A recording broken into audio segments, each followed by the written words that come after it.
시편 1편 1절부터 6절까지 함께 읽습니다. 복 있는 사람은 악인의 꾀를 좇지 아니하며 죄인의 길에 서지 아니하며 오만한 자의 자리에 앉지 아니하고 오직 여호와의 율법을 즐거워하여 그 율법을 주야로 묵상하는 자로다. 저는 시냇가에 심은 나무가 시절을 쫓아 과실을 맺으며 그 잎사귀가 마르지 아니함 같으니 그 행사가 다 형통하리로다. 악인은 그렇지 않으며 오직 바람에 나는 겨와 같도다. 그러므로 악인이 심판을 견디지 못하며 죄인이 의인의 회중에 들지 못하리로다. 대저 의인의 길은 여호와께서 인정하시나 악인의 길은 망하리로다. 아멘. 신구약 성경에서 하나님께서 정말로 중요하게 여기시는 말씀의 주제가 있는데 그것은 교만과 겸손, 겸손과 교만에 대한 말씀입니다. 유감스럽게 예수 믿는 사람들조차도 성경에 대하여 눈이 가리워져서 얼마나 겸손이 중요한지, 얼마나 교만이 심각한지에 대한 자각을 하지 않고 살아갑니다.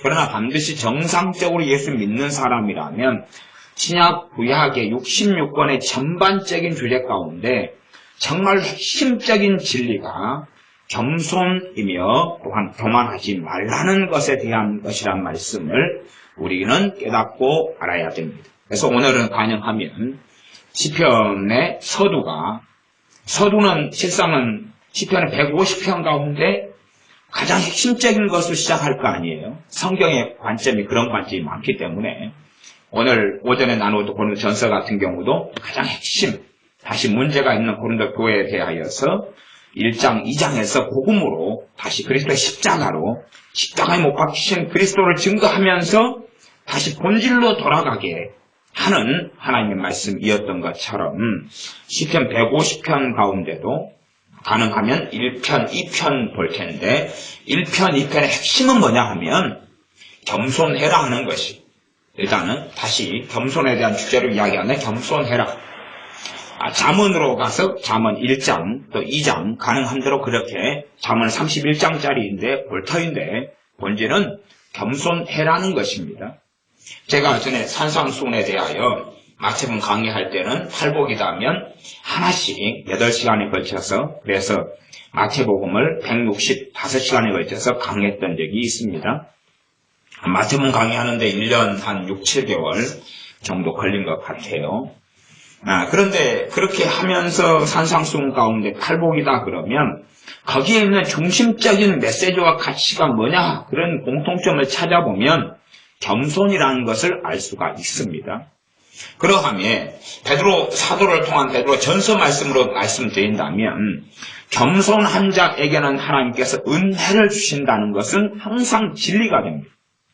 제가 하나님의 말씀의 진리는 심지어는 어떻게도 적용이 되냐 그러면 어떤 말씀들은 불신자에게도 그대로 적용이 됩니다.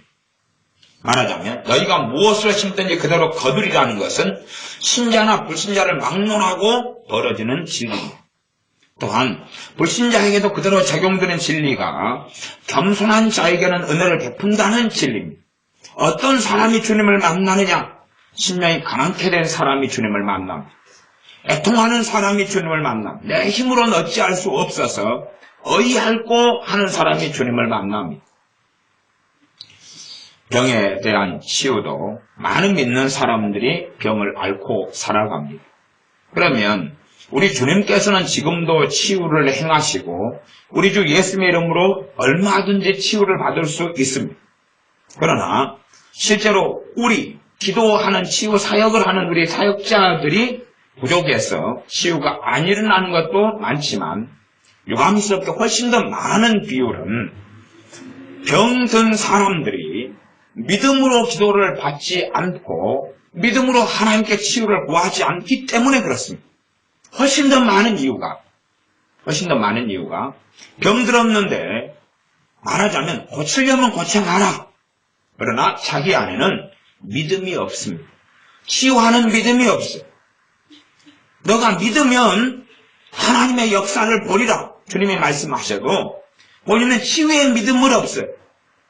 치유의 믿음이라는 것은 각 사람마다 다르긴 하겠지만 어떨 때 생기냐 하면 첫째는 주님의 말씀을 마음에 둘 때 생기고 두 번째는 참으로 내가 믿음이 연약한 사람, 어린 사람이라면 하나님을 의지하고 의뢰할 때에 그 믿음이 생겨나기 시작해요. 어린 정도에서는. 그러나 하나님을 의지하기보다는 그냥 치유기도 받는다고요? 그러면 받을게요. 한번 고쳐보세요. 그런 요행수는 하나님께 정말 통하지 않습니다. 불신자들에게 안수하여서 병이 고쳐지는 일들이 종종 제 살아오는 여정이나 믿음의 여정이나 또한 주변 안에서 종종 보는 일입니다. 안 믿는 사람들의 병을 고치는 것. 우리 전에 우리 은혜 할아버지 같은 경우도 중풍에 걸리셔서 단신 마비가 돼서 병원에서 만났는데 전혀 알지 못하시고 우상숭배 많이 하시고 그런 불신자셨는데 지금 아프셔가지고 이제 또 거동이 불편하셔서 세례까지 받고 그리고 못 나오고 계시지만 그런 지가 한 2년 돼 갑니까? 네, 전에 몇 년 동안 함께 신앙생활을 계속 하셨고 세례까지 받으셨는데 처음 만났을 때가 병원에서 만났어요. 종합병원에서 만났는데 중풍으로 입도 돌아가 버리고 한쪽 손발이 마비돼가지고 들지도 못하고 이럴 때 만나서 기도를 잠깐 했을 때에 1, 2분도 아니고 한 10초, 15초 만에 불신자신데 기도를 해줄 때 아멘 하시고 받아들이시고 예수님은 안 믿고 예수는 복음을 전한 게 아니라 예수님의 이름으로 병은 치유될지어다 중풍은 나을지어다 그런 거예요. 복음을 전한 게 아니라 과거에 주님 때도 유대인들에게 복음을 전하기 전에 먼저 치유와 축사를 행했어요. 그런 다음에 그 표적과 증거를 통하여서 주님께서 메시아시고 주님께서 하시는 말씀 진리라는 걸 입증을 하고 확증을 했어요. 그러나 마찬가지입니다. 제가 많은 불신자들의 기도 요청에 따라 기도를 해보았을 때라도 치유받는 불신자들은 드물었어요. 믿는 사람들 같은 경우도 드물었고 그러면 저의 은사적인 문제나 기름 부음이 부족한 문제나 등등의 문제도 있습니다. 그러나 불신자들 같은 경우를 살펴봤을 때 어떤 사람은 왜 치유되는가? 어떤 사람은 왜 치유되지 않는가? 그럴 때에 불신자들은 당연히 치유될 믿음이 없지요. 그러나 치유된 사람들의 공통점을 저는 확인했습니다. 무엇이냐 하면 마음이 열려있다는 것입니다. 마음이 열려있고 겸손하다는 것이 마음이 열려있다는 것, 수용적이다는 게 겸손한 거예요. 모든 면의 사람은 겸손할 수는 없습니다. 그러나 예수의 이름 치유할 때에 마음이 열려있어요. 열려있는 사람은 기본적으로 기도해주는 그 사람에게 마음이 열립니다. 그 사람에게 열려서 감사한 마음을 가지고 고마운 마음을 가집니다. 왜냐하면 불신자인데 눈에 보이지 않는 하나님을 어떻게 처음부터 믿고 알겠습니까? 그러니 그 사람에 대하여 아이고 나 같은 사람을 그렇게 당신이 섬기는 하나님의 이름으로 당신이 섬기는 예수의 이름으로 기도해 준다니까 참 너무 감사해요. 너무 감사해요. 너무 감사해요. 뱃속은 누구만 아십니까? 하나님만이 아시죠. 뱃속은 하나님만이 아시죠. 너무 감사해요. 그런 사람이 있고 하지 마시오. 짜증나고 귀찮게 아니면 방임적으로 시험적으로 조롱하는 시기나 방임적으로 한번 해봐. 무슨 결과가 나는가 보자. 해봐. 당신 하나님이 살아계신다면 고쳐봐. 그런 경우에 성경에 치유받고 고침받는 경우는 한 번도 없었어요. 한 번도 없었어요. 표적적인 일들은 있었으나 그러나 그때는 주님의 시대라고 우리가 이야기하겠습니다. 지금 시대에 그런 일이 하나님을 조롱하는 자들에게 하나님은 자신의 영광을 빼앗기지 않으십니다. 주님께서 부활하신 다음에 참으로 주님을 사랑하는 사람들에게만 자신의 부활하신 몸을 40일 동안 보이셨지 기나 고동이나 개나 소나 돼지나 보이신 것이 결코 아닌 것을 기억해야 됩니다. 약한 사람들은 하나님을 섬기지 않고 믿지 않는 핑계를 어떻게 되냐 그러면 하나님 살아계시면 한번 내놓아 보여봐. 내게 필요한 돈을 내놔봐.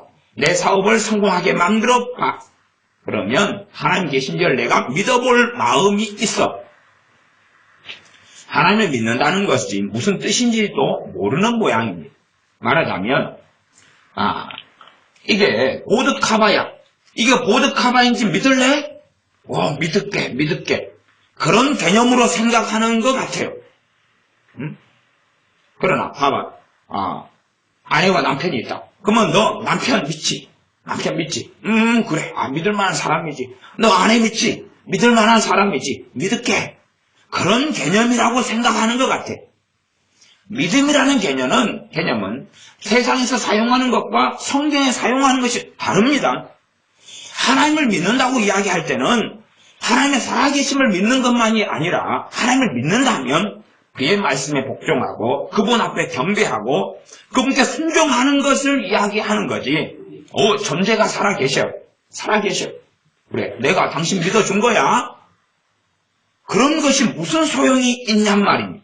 그런 것은 동생을 돌로 쳐 죽인 가인도 그건 하나님을 믿었던 것입니다. 동생을 돌로 쳐 죽이면서 그런 하나님을 만납니다.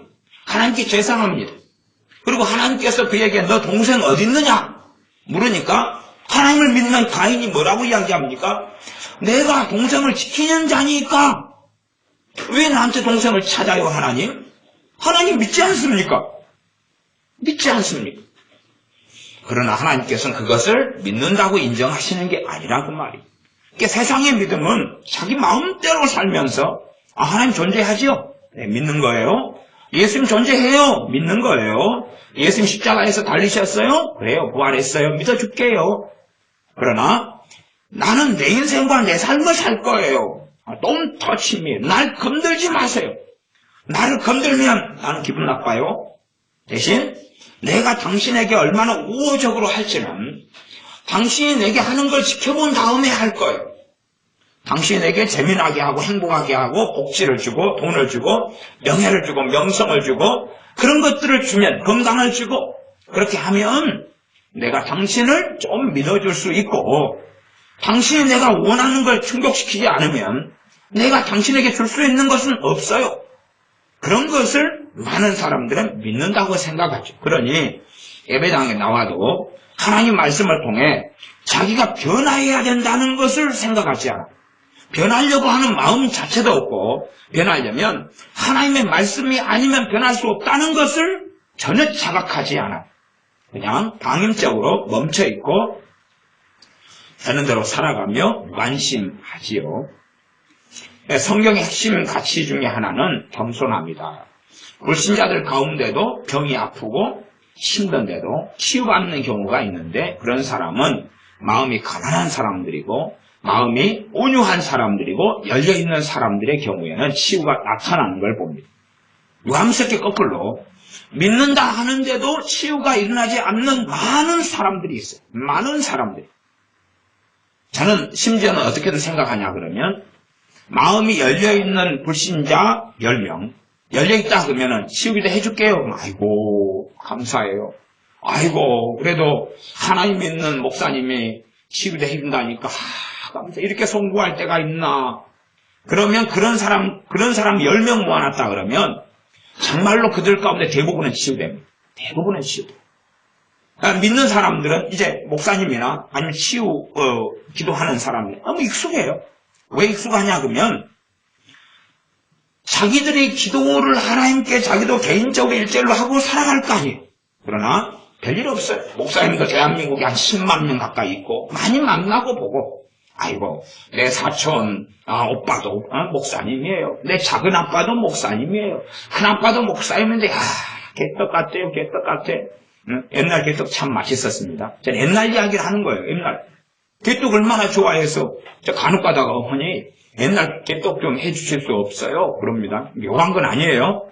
개떡 다 좋아하고 개떡 맛 없으세요? 젊은 사람들은 모르지만 어쨌든 나이 드신 분들은 개떡 얼마나 맛있는지 알아요. 밀가루 다 해가지고 그냥 하면은 윤기 짜르르 흘러가지고 설탕 좀 쫙 뿌리고 그렇게 해가지고 개떡 참 맛있게 잘 먹습니다. 지금이야 먹을 게 많지만 어쨌든 우리 큰아버지도 목사님인데 개떡 같아요.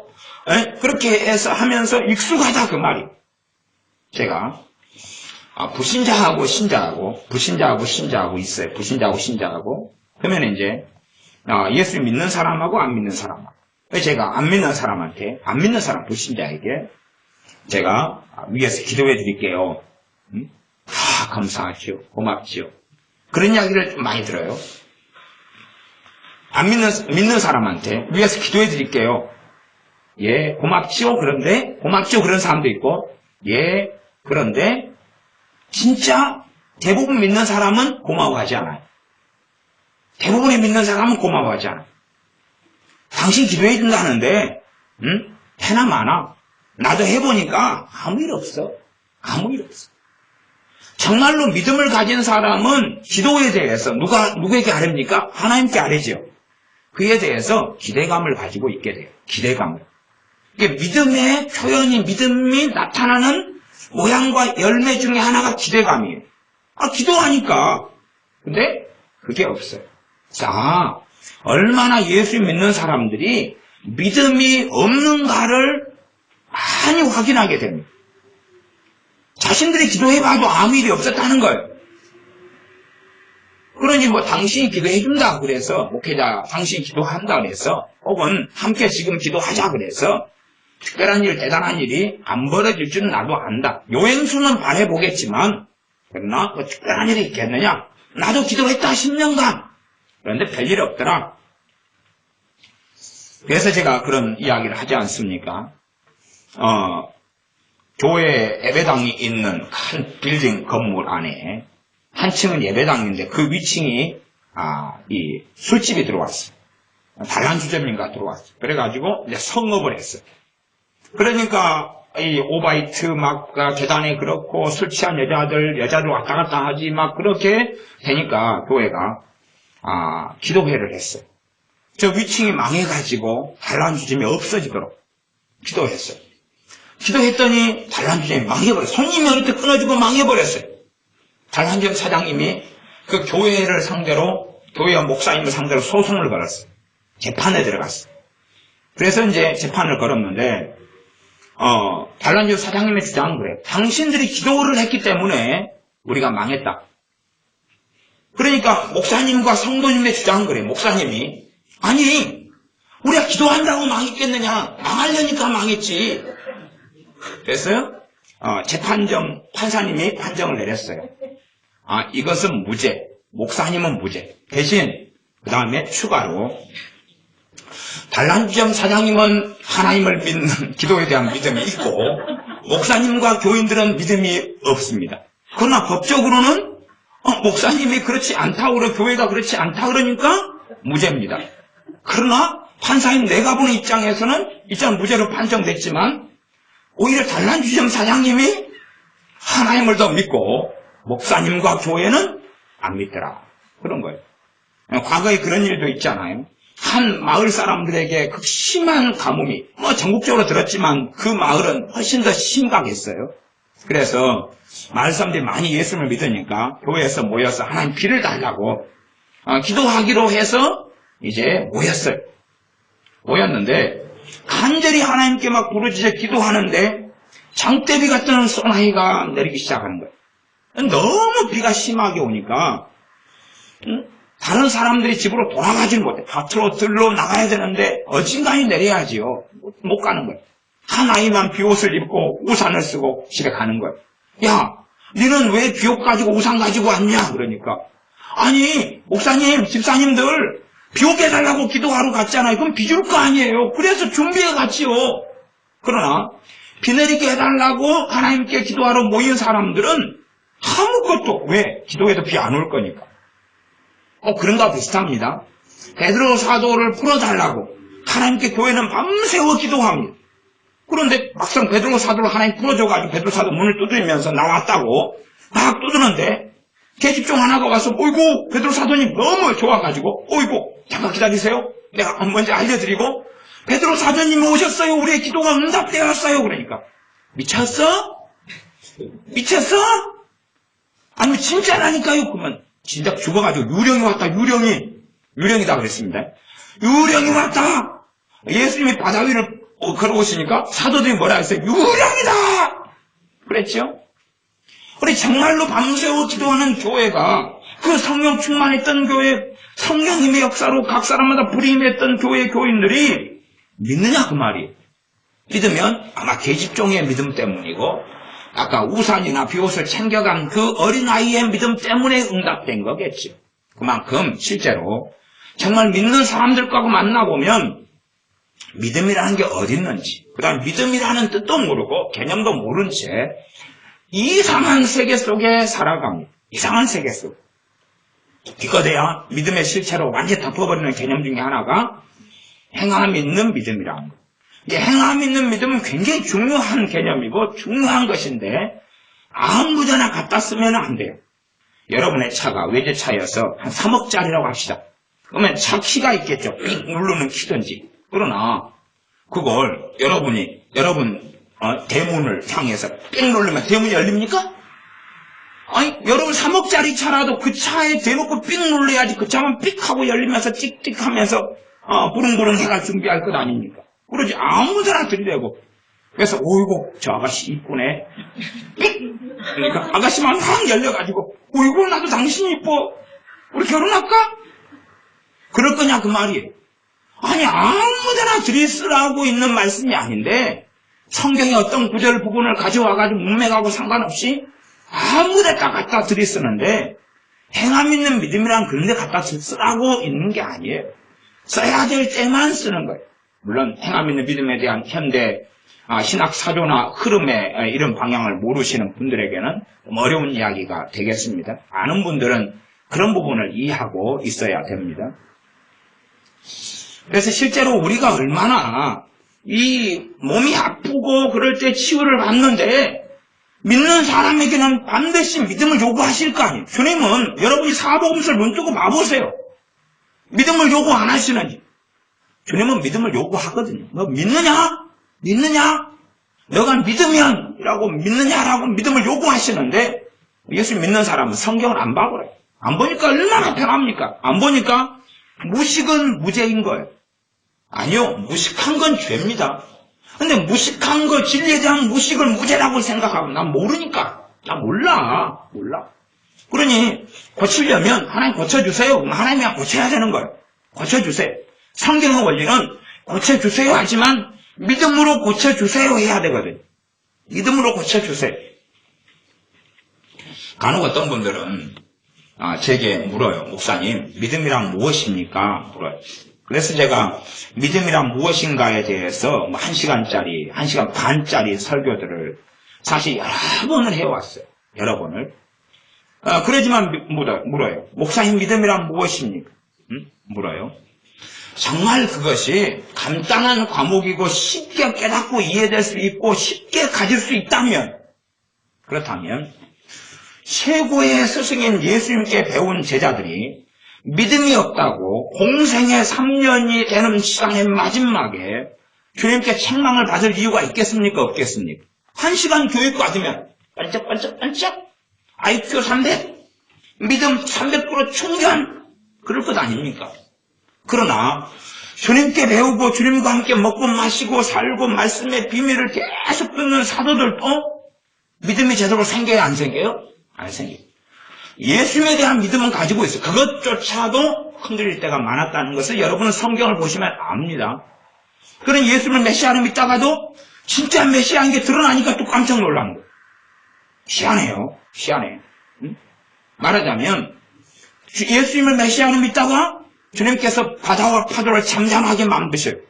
그러니까 뭐라고 이해합니까? 저가 뉘시간데 바다와 파도도 순종하는 거. 그렇지 않습니까? 아니 자기가 맨날 지내오고 말씀 듣고 배우고 사도로 부르심 받아가지고 예수님 복음 들고 전도하러 돌아다니고 예수님이 주신 능력으로 병을 고치시려고 찾아내는데 바람과 파도를 잠잠하게 만드시니까 저가 뉘시간데. 그리고 사도들이 하는 이야기. 왜? 그 배에 탔던 사람들은 사도들 아닙니까? 풍랑에는 있던 그 배에. 그러니 믿음이라는 것이 그냥 쉽게 얻을 수 있는 것, 돈 100원 주면 살 수 있는 것, 1000원 주면 살 수 있는 것, 조금 그냥 설명 5분 들으니까 다 알겠어. 아니, 설탕 맛보는 것처럼, 소금 맛보는 것처럼. 우리 진호가 홀스 홀수를 하나 탁 먹더니 금요일 날 하고 세이트 백 뱉었어요. 그래서 제가 오늘 홀수를 진우한테 먹이려고 홀수를 주길래 제가 입에 넣고 한참 먹다가 너무 맛이 없는 거예요. 진우가 오길래 홀수 먹어. 그래서 진우가 안 먹는 거예요. 이유를 알아보니까 제가 이제 금요일 날 먹어가지고 홀수의 독한 맛을 봤던 거예요. 코가 계속 뻥뻥 뚫리거든요. 숨을 쉬는데 코가 그냥 상쾌해지면서 독한 맛이어서 달려가가지고 저 쓰레기통에다 홀수 팍 뱉었어요. 근데 며칠 안 지났는데 붕어도 아니고 다 알지요. 그래서 이틀밖에 안 지났으니까 만 이틀도 안 됐어요. 그러니 홀수를 주니까 물론 제 입에서 나와서 그런 건 아니고 그렇다고 믿어요. 제가 지 이름까지 지어줬는데 진우 이름을 진리할 때 진리 버두자 써서 그건 이제 제가 몇 가지를 제시했을 때 우리 정사님이 선택을 하셨는데 그래서 진리의 친구 진리가 참으로 주님이시니까 주님의 친구로 이렇게 믿음의 사람으로 살아가라 이런 이름이 진우예요.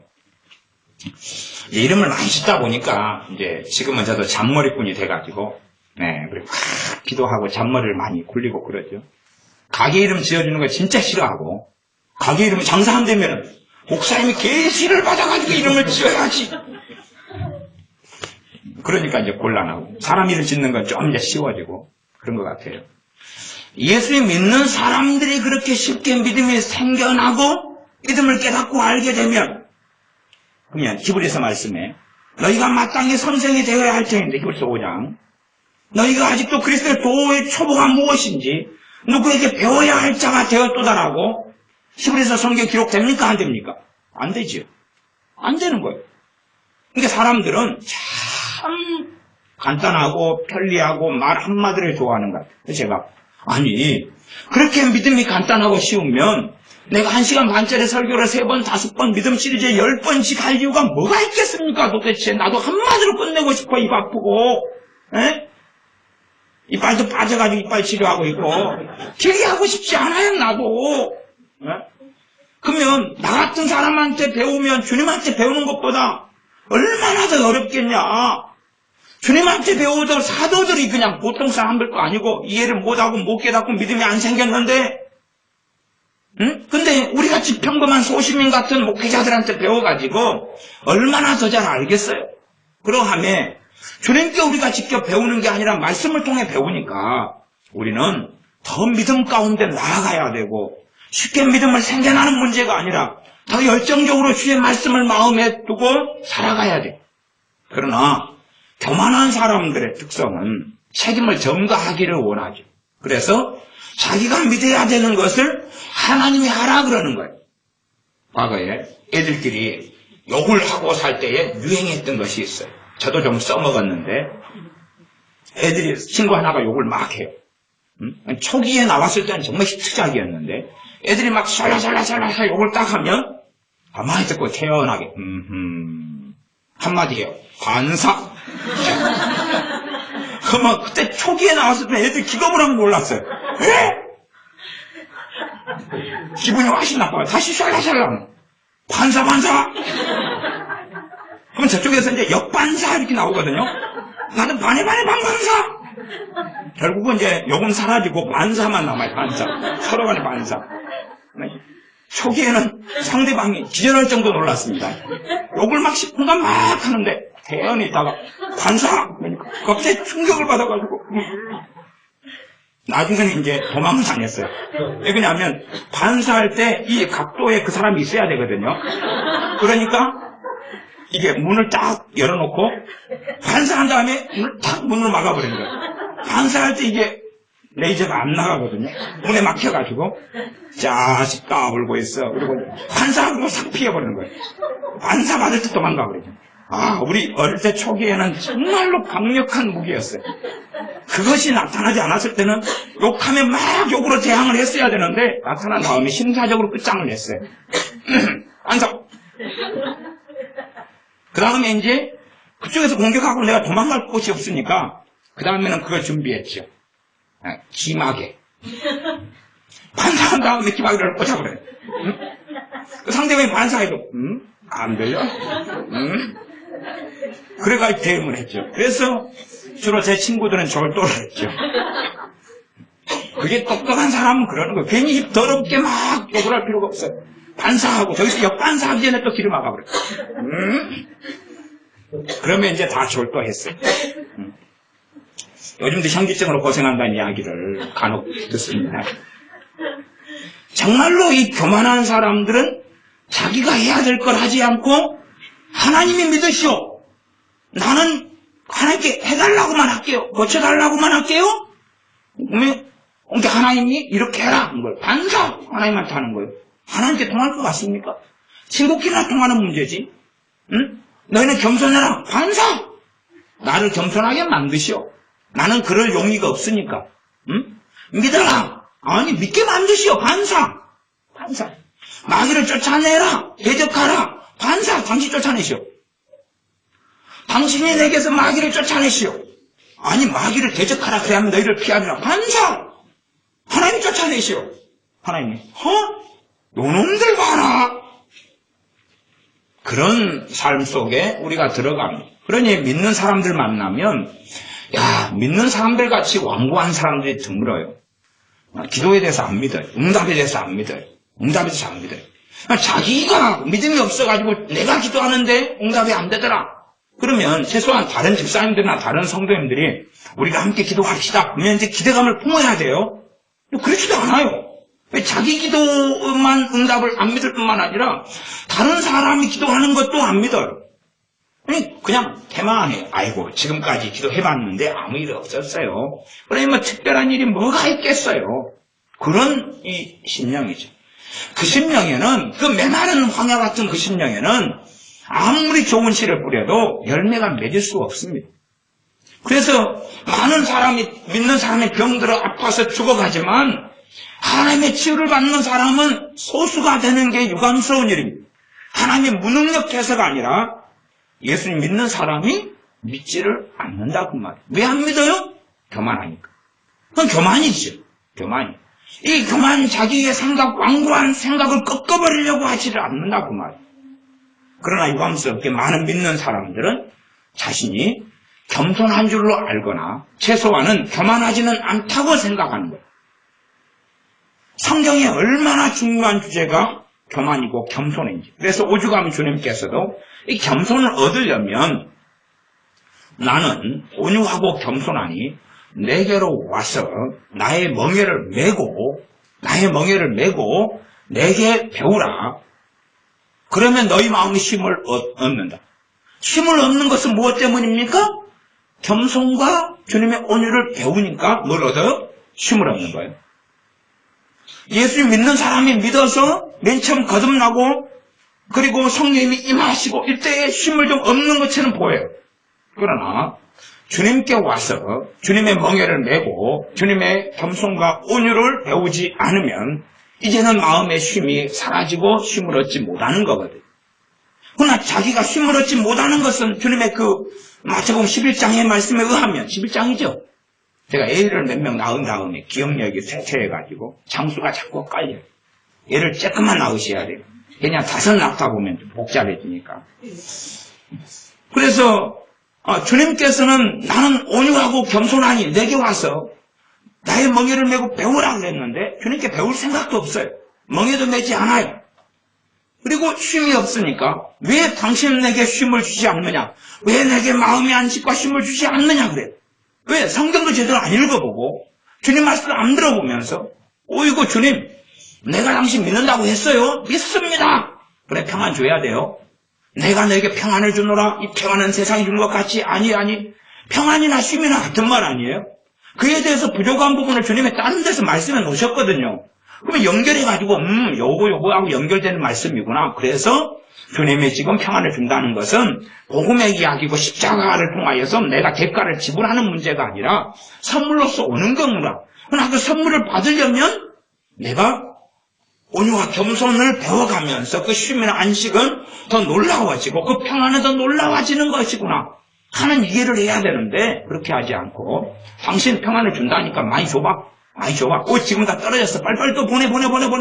나 당신 믿어. 그러니 끊임없이 우리 주 예수님과 동격으로 살아가려는 거예요. 당신하고 나는 동등한 존재야. 그래, 나는, 당신은 내가 또 시키면 해야 돼. 당신. 내가 일주일 살아오면서 내가 당신에게 순종할 것, 그건 관심 없어. 당신의 말씀 내가 청종하지 않아. 그런데 내가 일주일 살아오면서 필요한 거 많은 거 알지, 당신? 예수 그리스도 당신 알지? 이거 해줘, 요거 해줘, 저거 해줘, 저거 해줘. 나 요즘에, 마음 속상해 죽겠어? 당신 요거 해결해놔? 그러면 내가 믿어줄게. 더 믿어줄게. 더 믿어준다니까? 돈 내놔. 더 믿어줄게. 건강 만들어놔. 더 믿어줄게. 평안하게 해놔. 더 믿어줄게. 가정을 좋게 해놔. 더 믿어줄게. 알았지? 예수님과 동등만이 아니라 우리 주 예수님을 하녀로, 자기 시다바리로 만들어가지고 자기의 애들 어릴 때 되면 애들이 자기 똘마니로 삼아가지고 살기를 원하고 똘마니에 대해서 입으로만 주여, 오 주여, 그렇게 주님 하고 부른다 그 말이죠. 그렇게 살아가는 삶, 그렇게 살아가는 신앙생활을 유감스럽게 많은 사람들이 합니다. 그러나 정말로 주님께 와서 주님의 멍에를 메고 배운다는 것은 주님의 말씀에 청종하는 것이고, 주님의 말씀으로 마음을 받아들여서 내 뱃속 안에 있는 것과 주님이 말씀하시는 것을 치환하고 바꿔야 되는 거거든요. 바꿔야 돼. 바꾸지 않는 거예요. 왜? 교만을 깨뜨리기 싫으니까. 내 중심성을 깨뜨리면 위협이 되니까. 건들지 마. 기분 나빠지니까. 오이 하나님 건들지 마. 건들면 때려치워볼 거야. 내가 하나님 안 믿으면 당신 얼마나 무서운지 알아? 그래서 안 믿는 애들을 좀 조사를 했더니, 제가 되게 심심하잖아요. 심심해서 안 믿는 애들 조사를 했더니, 안 믿는 애들이 신관을 어떻게 가지고 있냐 하면, 신관, 물론 종교는 사람이 만든 것이다 그러면서 신관을, 기독교에 대해서도 이 사람들이 하나님께 기도를 많이 하면 많이 할수록 하나님이 세진다는 거예요. 하나님이 세져요. 기도를 사람들이 별로 안 하니까 하나님이 힘아리가 없어져 힘이 사라진다는 거예요. 그러니까 전혀 이제 하나님을 안 믿어버리면 하나님은 고대신이 돼가지고 자기도 우주 밖으로 떠나버린다는 거예요. 젊은이들 재밌죠? 재밌어요. 참 희한해. 그런 생각을 모두 다 가지지 않지만 젊은 애들이 꽤 그런 생각을 안 믿는 사람들이 가지고 있는 걸 제가 확인을 해요. 그래서 참 희한하다. 그러니 이제 자기 일들이 하나님을 찾아주고 주여해주고 자신의 돈 문제나 뭐에 따라서 기도해주는 것만 해도 하나님을 세지게 만드는 것이니까 하나님은 자기의 똘마니가 돼줘야 되죠. 그래서 자기가 하나님을 찾아주는 것만으로 해도 자신은 영광을 받는 거고 하나님은 좋아지는 것이니까 그런 생각을 하고 살더라 그 말입니다. 자, 이제 교만에 대한 이야기, 겸손에 대한 이야기 시리즈를 지난주 금요일 날 이어서 오늘 주일 오후에 하고 있는 중입니다. 자, 이제 눈을 떠가지고 시편 1편하고 2편을 이어서 봐보겠습니다. 왜 이것이 겸손에 대한 이야기고 왜 이것이 교만에 대한 이야기인가를 한번 확인해 보십시오. 시편 1편 1절입니다. 복 있는 사람은 악인의 꾀를 좇지 아니하며. 악인의 꾀를 좇으려면 악인의 꾀가 어디에 있어야 됩니까? 뱃속에 있어야 되죠. 생각과 뱃속에 있어야 돼요.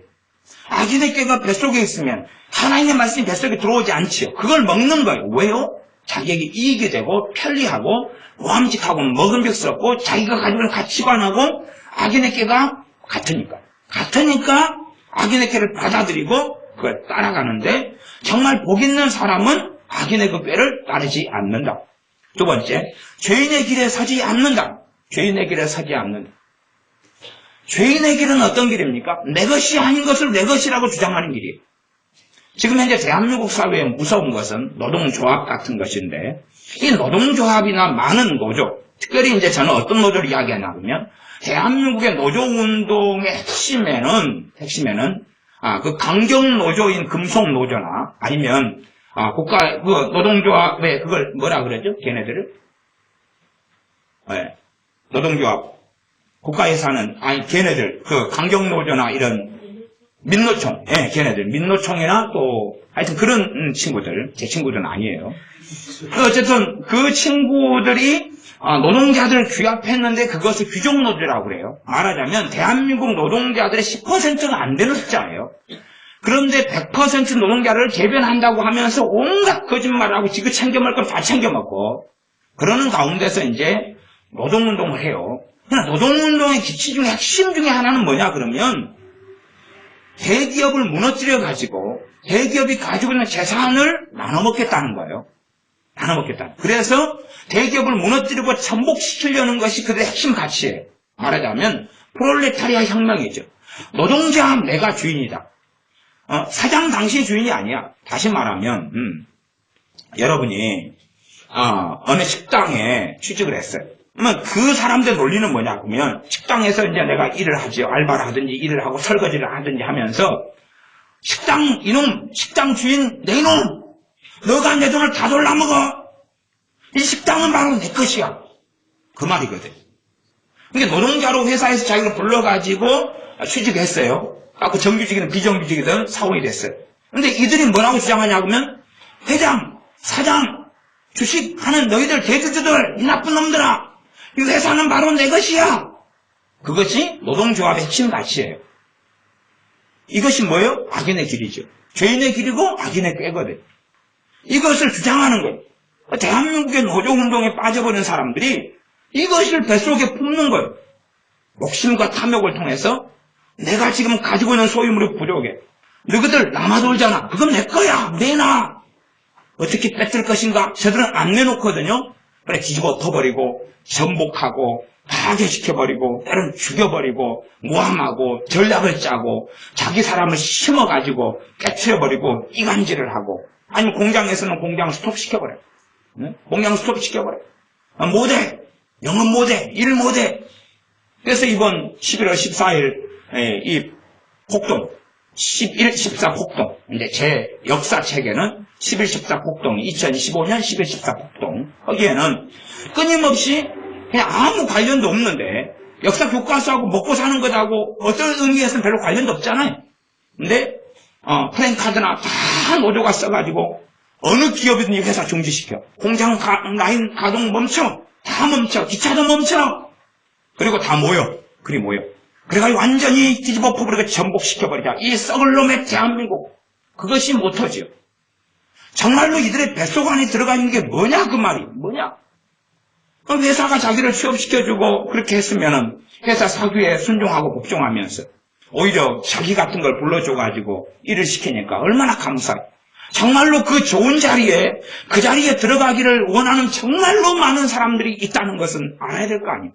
그러면 최소한 회사를 사랑하고 그러면서 자신이 먹고 살고 가정을 꾸릴 수 있는 월급이 나온다는 것 자체 얼마나 감사해야 될 게 많냐 그 말이에요. 물론 100% 노동조합이라는 게 무가치하다 그건 아니에요. 서로 상생관계로 이끌어 가야 된다 그 말이죠. 그러나 그런 관계가 아니라 말하자면 회사의 이익금의 많은 부분이 내 거야. 내놔, 더 내놔, 더 내놔, 더 내놔 하는 길로 걸어가는데 그것을 정상이라고 생각하지. 그러나 그러면 그럴수록 그들은 교만해지고 악해지며 성경으로 이야기한다면 1장 시편 1장 1편이죠. 죄인의 길에 서고 오만한 자의 자리에 앉고 악인의 꾀를 좇는 것이죠. 그런 길을 걸어가면서 하나님께 나올 수도 없고 하나님과 같은 길을 걸어갈 수도 없다는 사실. 유감스럽게 우리의 자녀들의 대부분이 지옥으로 갈 터인데 대부흥이 오면 너무 좋겠어요. 자동적인 부흥이 와서 뒤집어져 엎어지고 하나님 알게 되면 너무 좋겠어요. 그러나 말장난이고 어릴 때부터 청소년 때부터 잘못된 걸 세뇌받아가지고 악인의 꾀를 쫓고 죄인의 길에 서고 오만한 자의 자리에 앉아요. 오만한 자의 자리는 뭐예요? 지가 하나님 자리에 앉아가지고 아무거나 정보도 내용도 팩트도 별로 없이 비판하고 판단하고 자기 마음대로 행하는 거. 별것 아닌데 자기 마음대로 행하고 국가에 대해서 지가 뭐라고 된 듯이 18살짜리 15살짜리가 막 미쳐가 날뛰고 빨간 띠를 두르고 난리법석을 치고 무엇을 알아가지고 그러면 좋겠어. 알아가지고 뭔가를 알아가지고 그랬으면 좋겠는데 아무것도 모르고 정교조 교사의 말이 현혹되고 들어가가지고 뉴스에 선동돼서 한겨레 보고 경향신문 보니까 정신 나가서 홀렁홀렁해서 차라리 그냥 소주 3병 마시고 술 취하면 이해라도 하겠는데 그렇지 않은 상태에서 오만한 자리에 앉아서 자기가 모든 것을 알고 진리를 알고 사실을 알아서 그냥 대한민국을 전복시켜버리는 그런 악한 길로 걸어가는 것이 우리 청소년들이 되었어요. 그러하면 과연 그 아이들이 걷는 그 다음의 길은 정신을 차리며 하나님께 돌아올 수 있겠느냐는 거예요. 왜요? 자기의 마음밭을 전부 다 더럽게 만들었잖아요. 주님께서 말씀했습니다. 천국 복음이 사람 마음에 떨어지는데 사람 마음밭은 몇 개다? 4개다. 하나는 길가 땅, 그렇죠? 길가 땅. 그러니 떨어져도 싹이 나고 열매가 납니까? 안 납니까? 안 나지요. 안 나고 누가 와서 먹어버리죠? 새들이 와서 먹어버리고 그 새는 막이다 그랬습니다. 두 번째는 돌짝밭. 돌이 많아요.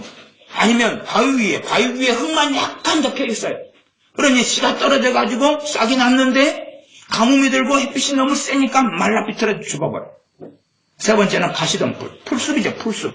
숲속에 풀이 우거져 있는데 그런데 거기에 씨가 떨어져요. 그래서 나긴 나요. 그러나 햇빛이 약하고 그렇기 때문에 사는데 죽는데 돼가지고 삐쩍 말라가지고 겨우겨우 사는데 열매는 맺어요? 못 맺어요? 못 맺어요.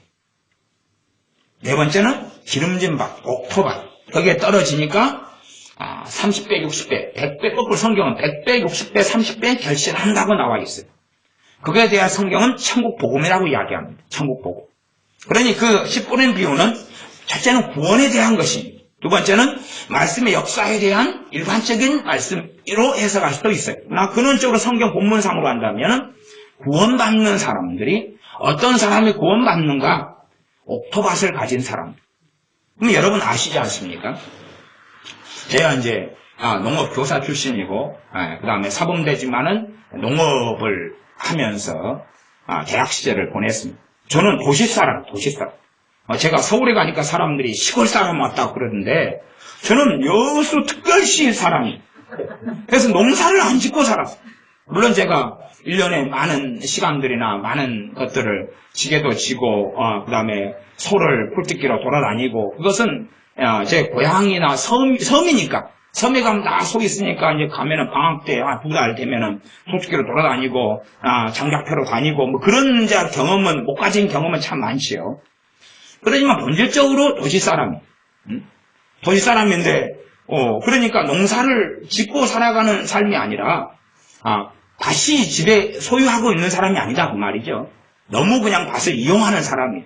그래서 밭을 많이 가지고 있는 사람들이 고구마를 이렇게 캐먹고 나면 제 어릴 때는 이제 가마니를 하나 가지고 산으로 가요. 산에 가면 산 비탈에 고구마 밭이 많이 있는데 다 캐고 나면 우리 집은 밭이 없으니까 고구마 하나 얻어먹으려니까 어디 얻어먹을 때도 별로 없어요. 얻어먹으려면 섬에 큰 집이나 가가지고 배 타고 2시간 반을 가서 거기서 걸어가지고 30분을 가가지고 고구마 한 포대를 얻어가지고 그걸 짊어지고 걸어서 이제 1시간을 나와야 돼요. 왜? 50m 걷고 고구마 40줄짜리 내려놓고 다이또 헐떡헐떡 하다가 또 짊어지고 꼭 하필이면 그것도 다 여름하고 겨울 아니에요? 방학이 여름하고 겨울이지 땡볕이고 한겨울에 꽁꽁 얼어가는데 고구마 얻어오는 거예요.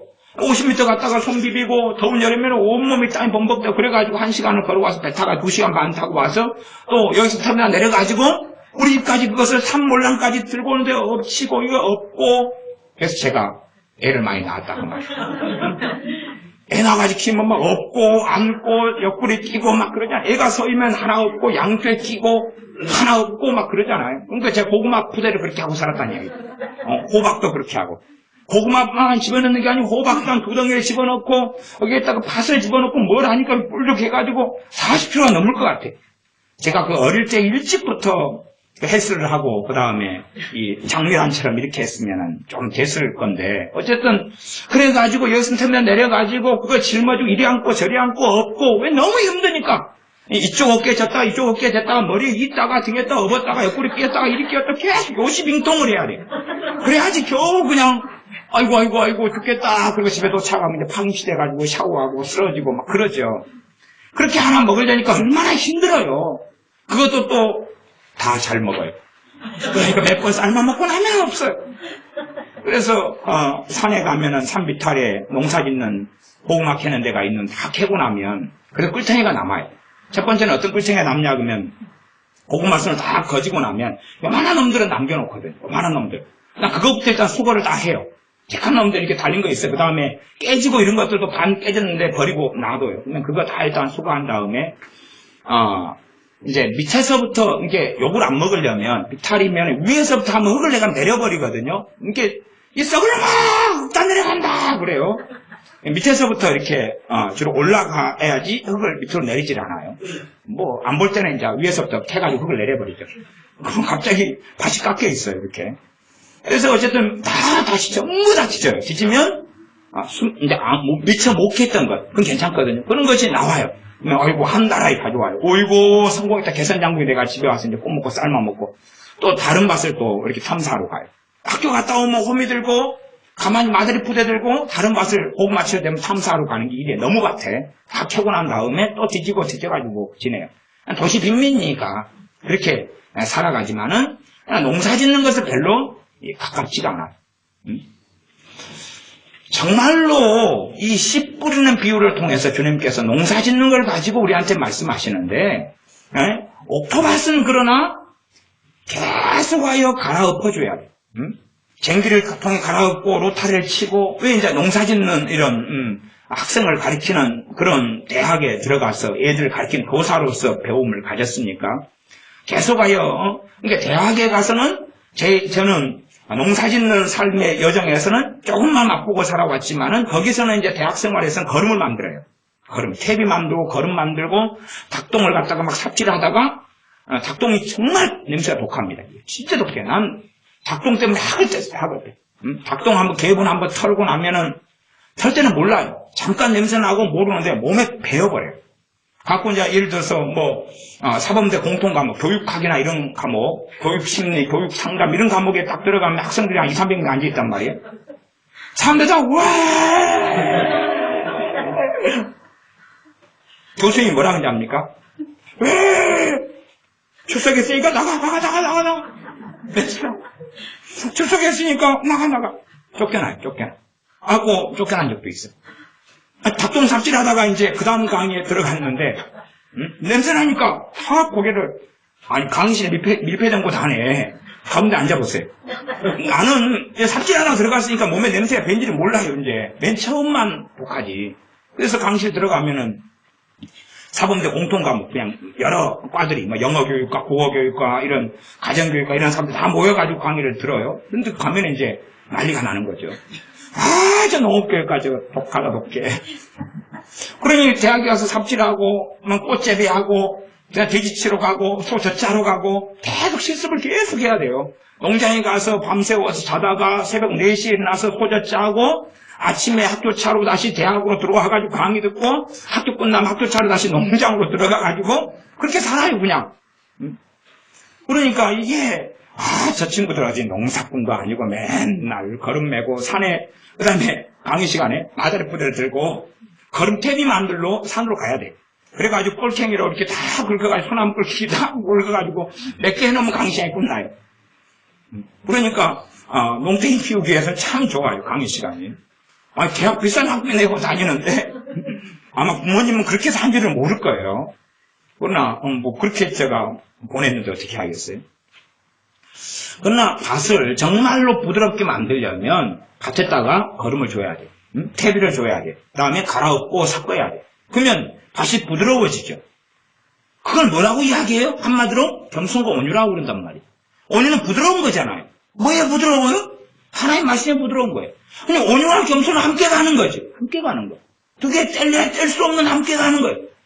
손바닥 앞면과 뒷면은 다른데 한 손바닥 하나예요. 손이 하나예요. 손이 하나인데 오라이 모라이 센치 하나단 말이에요. 하나. 하지만은 윗면하고 아랫면은 달라요. 그것처럼 온유와 겸손은 하나로 붙어 있는데 그러나 구분은 얼마든지 된다고 말이에요. 본질은 뭐냐 그러면 부드러운 거예요. 부드러운 거예요. 옥토밭 기름진 밭에 떨어지면 기름진 밭은 자주 갈아엎었죠. 그 다음에 거름을 자주 주었죠. 그러니 천국 복음이 떨어져가지고 100배, 60배, 30배의 결실을 한다는 이야기. 그러나 딱딱하고 발로 밟아서 강팍해진 사람들 아무리 1000만 번 씨를 뿌려도 누구 좋은 일만 하는 거예요? 새 좋은 일만 해요. 어이구 오늘도 잔뜩 뿌려졌네. 또 먹어야지. 그러니 얼마나 길가 단단한 줄 알아요. 비가 와도 비가 스며들지 않는 줄 아시죠?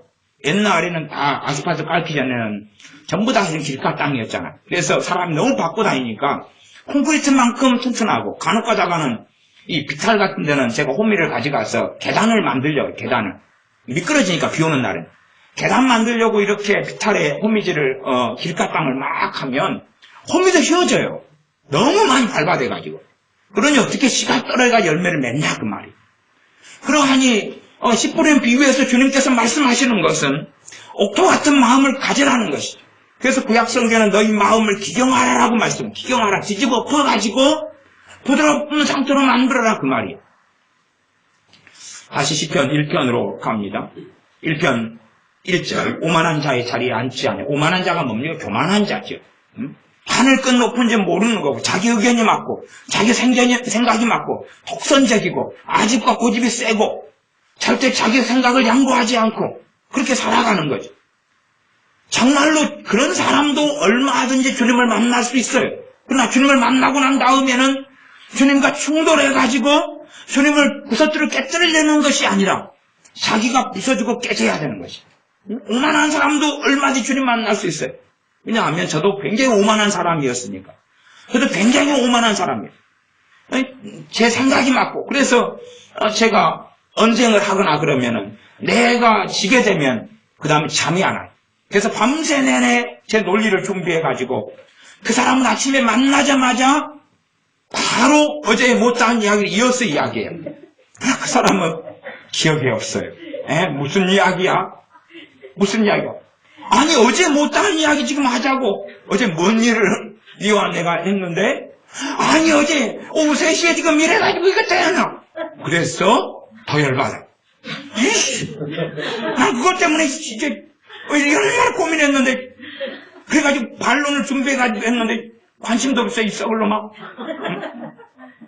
그러니까 정말 내 고집과 내 생각을 꺾지 않기 위해서, 합리화하고 변명하고 나를 굴복시키기 위해서. 이게 지금도 옛날 그 버릇이 간혹 남아있어요. 남아있어가지고 그것이 잔소리로 가죠. 꼬투리 한번 잡으면 계속. 그래서 제가 일명 수탉이에요. 꼭꼭꼭꼭 뛰어대죠. 그래서 오직하면 제 어머니는 제가 콕콕 찍어대면, 황보! 살려주시오! 어머니 표현으로는, 죽여줄게! 살려주시오! 그래요. 국어적으로는 맞지 않아요. 죽여줄게. 더 나한테 잔소리하면 당신을 죽인다는 이야기야. 죽여줄게! 살려주시오! 그리고 크게 소리를 쳐버려요. 제가 쪽팔려가지고. 살려주시오! 어머니하고, 죽여줄게! 살려주시오! 한 3번 당하니까 어머니한테는 안 쪄사요. 긴 쪄샀다가, 살려주시오! 엄마가 아들한테 그런 소리를 동네방송 다 듣잖아. 아니, 저 목사라는 사람이 엄마한테 뭐라 그러길래, 저 나이든 노모가 살려주시오! 그러냐고 말이에요. 더군다나 국어 문법에 한 맞게 죽여줄게! 살려주시오! 그러면 제가 항복? 거기서 박종하시는 일을 멈춰요. 그래서 그 기질이 한번 발동되려고 하면 어머니가 살려주시오! 항복! 박종하는 거 멈춤! 더 소리치지 말아주세요. 쪽팔리니까. 그렇게 제 고집을 꺾지 않고 오만하게 이렇게 많이 살아와요. 고집을 꺾고 내가 틀렸다. 그게 어려워요. 너무 어려워요. 내가 틀렸다. 내가 잘못했다. 너무 어려워요. 주님 만나고 은혜 주셔가지고도 그게 너무 어려워요. 그러니 하나님께서는 저를 비벼버려가지고 갈아 엎는 쪽으로 자꾸 인도를 하시니까 삶이 좀 괴로운 거예요. 코너로 몰아요. 어떨 때는 실수하도록 도우시는 것처럼 보여져요. 네 사고 쳐. 그 다음에 네 명백하게 잘못했지. 잘못했어요! 해, 니. 쪽팔려. 그래서 저는 완벽주의자로 흠을 안 잡히고 실수 안 하려고 애를 썼어요. 그러나 아무리 애써봐야 터지는 거죠. 어느 날 신학대학원 다닐 때 형이 대학원 3학년이었어요. 신학대학원 3학년 나는 2학년 때 형이 이제 대학원 마치려면 논문을 써야 돼요. 논문을 같은 광진대 신학대학원이니까. 그래서 형이 논문을 막 쓰는데 형이 부당한 일을 당했어요. 제가 열받잖아요. 근데 이제 학교에서 저는 유명한 사람 얼굴만 보면 저 친구가 누군지 알아요. 유명한 사람이에요. 그냥 말하자면 서클도 만들어서 학회를 만들어서 막 그렇게 하기도 하고 막 그러니까 활동적으로 하고 공부도 잘하고 그러니까 다 알려줬고 다 알아요. 세상 제 친구 알아요. 더군다나 제가 학교에 도서관에서 사서로 일했는데 맨날 제 얼굴 보고 알지. 제가 책 빌려주고 야간에는 그렇게 해서 알바 뛰고 그랬으니까 도서관 사서인 전사님 그리고 다 알죠. 또 유명하고 그러니까. 행정 직원도 다 교수님도 다 잘 알아요. 왜 그러냐면은 괜히 저한테 점수 잘못 주면 가서 시험지 개봉해가지고 깨끗거려서 1점 가지고 막 교수님하고 싸우고 그러니까. 물론 대학 동안에 그 버릇을 덜 고쳐가지고 대학원에 가서도 그 버릇을 조금 했어요. 그러니 얼마나 까탈스러워요. 잘 알아요. 어쨌든 이제 제가 학교 전화를 했어요.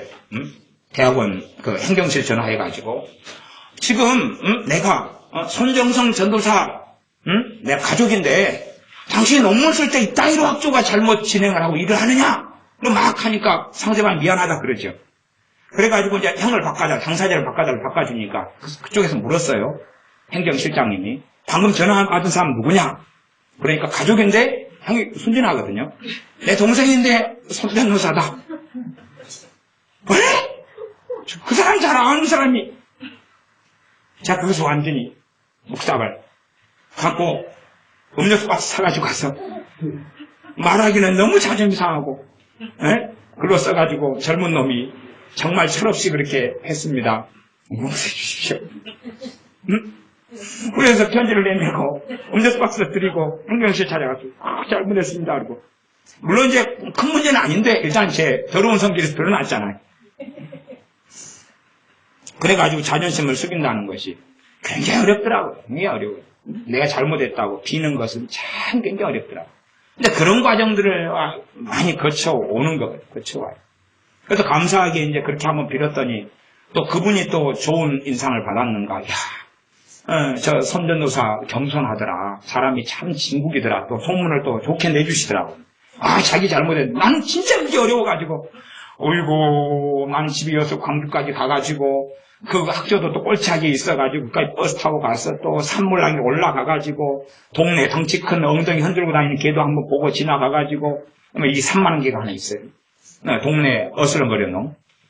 된장 발라보고 싶은데 그냥 통과해가지고 올라가가지고 들어가서 또 잘못했다고 그냥 그런데 마음고생하고 쪽팔리고 막 그런 걸 너무 제가 도서관 사설을 했으니까 왜 몰라요. 그 양반이 아마 내 월급을 자기가 지출한 사람인데 잘 알죠. 그때 내가 을이었고 그 양반 갑이었고 내가 사설 그만두면 내가 학생이니까 갑이고 자기가 을이지요. 어쨌든 간에 그런 게 우리가 오만 자체를 깨뜨린다는 것은 정말로 어려운 길이에요. 어려운 길. 쉬운 길 자체는 되지 않아요.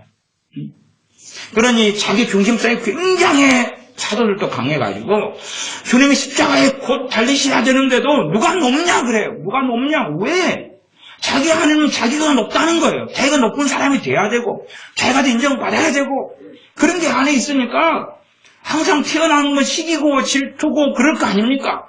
비교의식이고 비교의식에서 내가 아래에 있고 어린 것 같으면 열등감이요.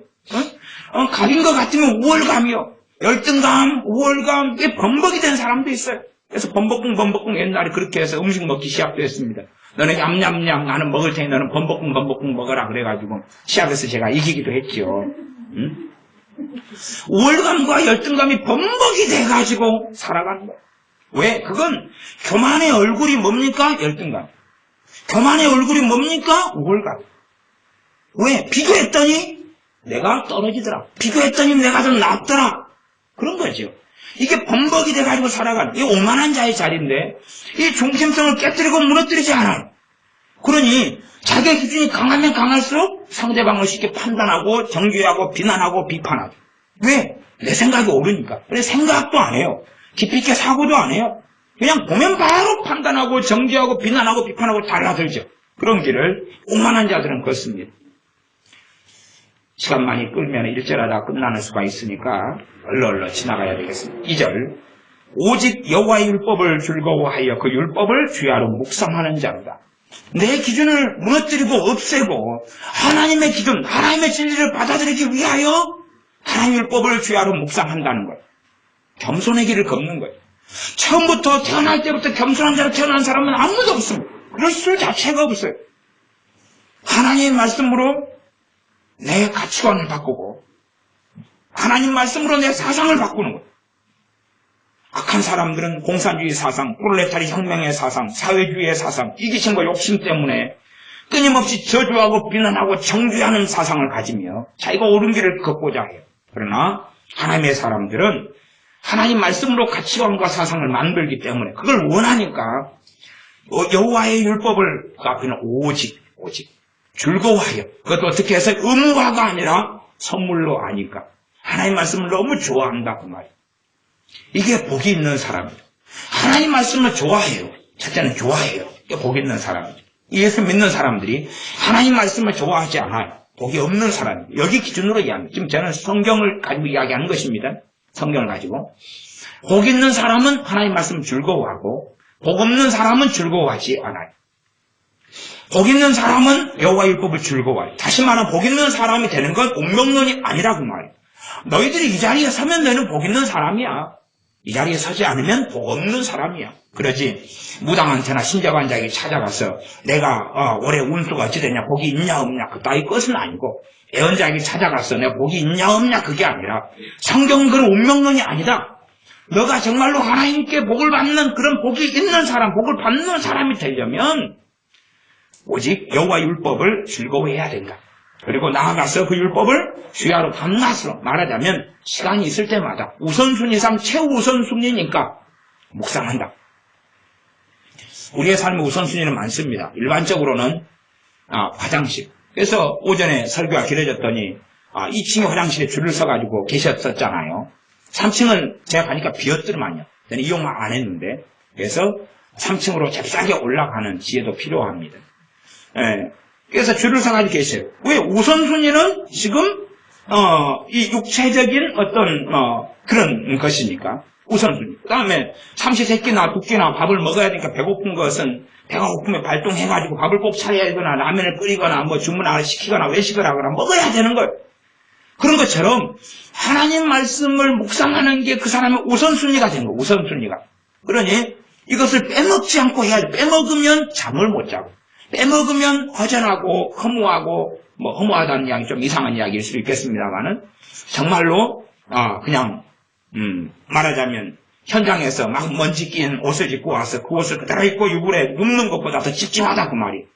그러니 반드시 하나님 말씀을 묵상하고 이렇게 해야 된다. 그게 주야로 묵상한다는 게 그런 시간이 꼭 모든 사람이 있다는 이야기가 아니라 그만큼 저는 어떻게 해석하냐면 그 하나님 말씀을 주야로 묵상하는 게 그 사람이 중요한 가치다. 포기할 수 없는 가치고 정말 사모하는 것이기 때문에 그렇게 한다. 왜요? 자기 안에 하나님 말씀하고 자기가 맞지 않기 때문에 하나님의 진리로 자기는 무장되지 않았고 하나님 말씀의 가치관이 완전히 체화되지 않았기 때문에 그렇게 되는 길이 겸손의 길이고 복 있는 사람의 길이며 하나님을 영화롭게 하는 길이죠. 구약의 이스라엘 백성이나 신약의 많은 믿는 사람들 어떻게 하면 복을 받을까? 라고 많이 궁리합니다. 성경은 명백하게 제시해 놓았음에도 불구하고 이 길을 걷지 않으면서 복을 받기를 원하는 많은 사람이 있는 것을 봅니다. 이러한 사람은 2절 같은 사람, 또한 1절같이 오만한 자리 교만하지 않는 사람, 악인의 길을 좋지 않고 못돼 먹은 탐욕과 욕심과 정욕을 이루기 위해서 이런 악한 길을 걸어가지 않는 그 사람들의 가치관을 받아들이지 않는 그 사람의 생각을 받아들이지 않는 그런 것. 예를 들어 생각해 보십시오. 제가 오전에 나라 국가를 위해 기도하기 전에 반미에 대한 이야기를 했습니다. 대학에 들어가자마자 얼마나 반미 사상을 외치는지, 그래서 저는 반미를 외치는 게 모이면 반미투쟁, 끊임없이 하는 것이 옳다고 생각했어요. 이게 제가 지금도 팔이 이렇게 떨어야 되거든요. 올라가가지고, 이렇게 해야 돼요. 투쟁, 이렇게 가야 돼요. 딱 근육이 나와가지고. 그래서 그냥 이렇게 뽑으면 잘못돼. 이것도 훈련시켜요, 하면. 대학교 1학년 들어가자마자 이렇게 하면 안 된다. 이렇게 하는데, 이렇게 해가지고 이렇게 와야 돼. 이렇게 해가지고. 투쟁, 농민해방 투쟁. 그래서 제가 몇 년을 그렇게 외치고 살았어요. 이렇게. 그러니까 그 세계 속에 들어가가지고 반미투쟁, 농민해방투쟁 계속 외치고 이렇게 살아왔어요. 그러니 이제 현실을 알죠. 그 세계 속에 안 들어간 사람은 선동돼가지고 뭔지인지 몰라요.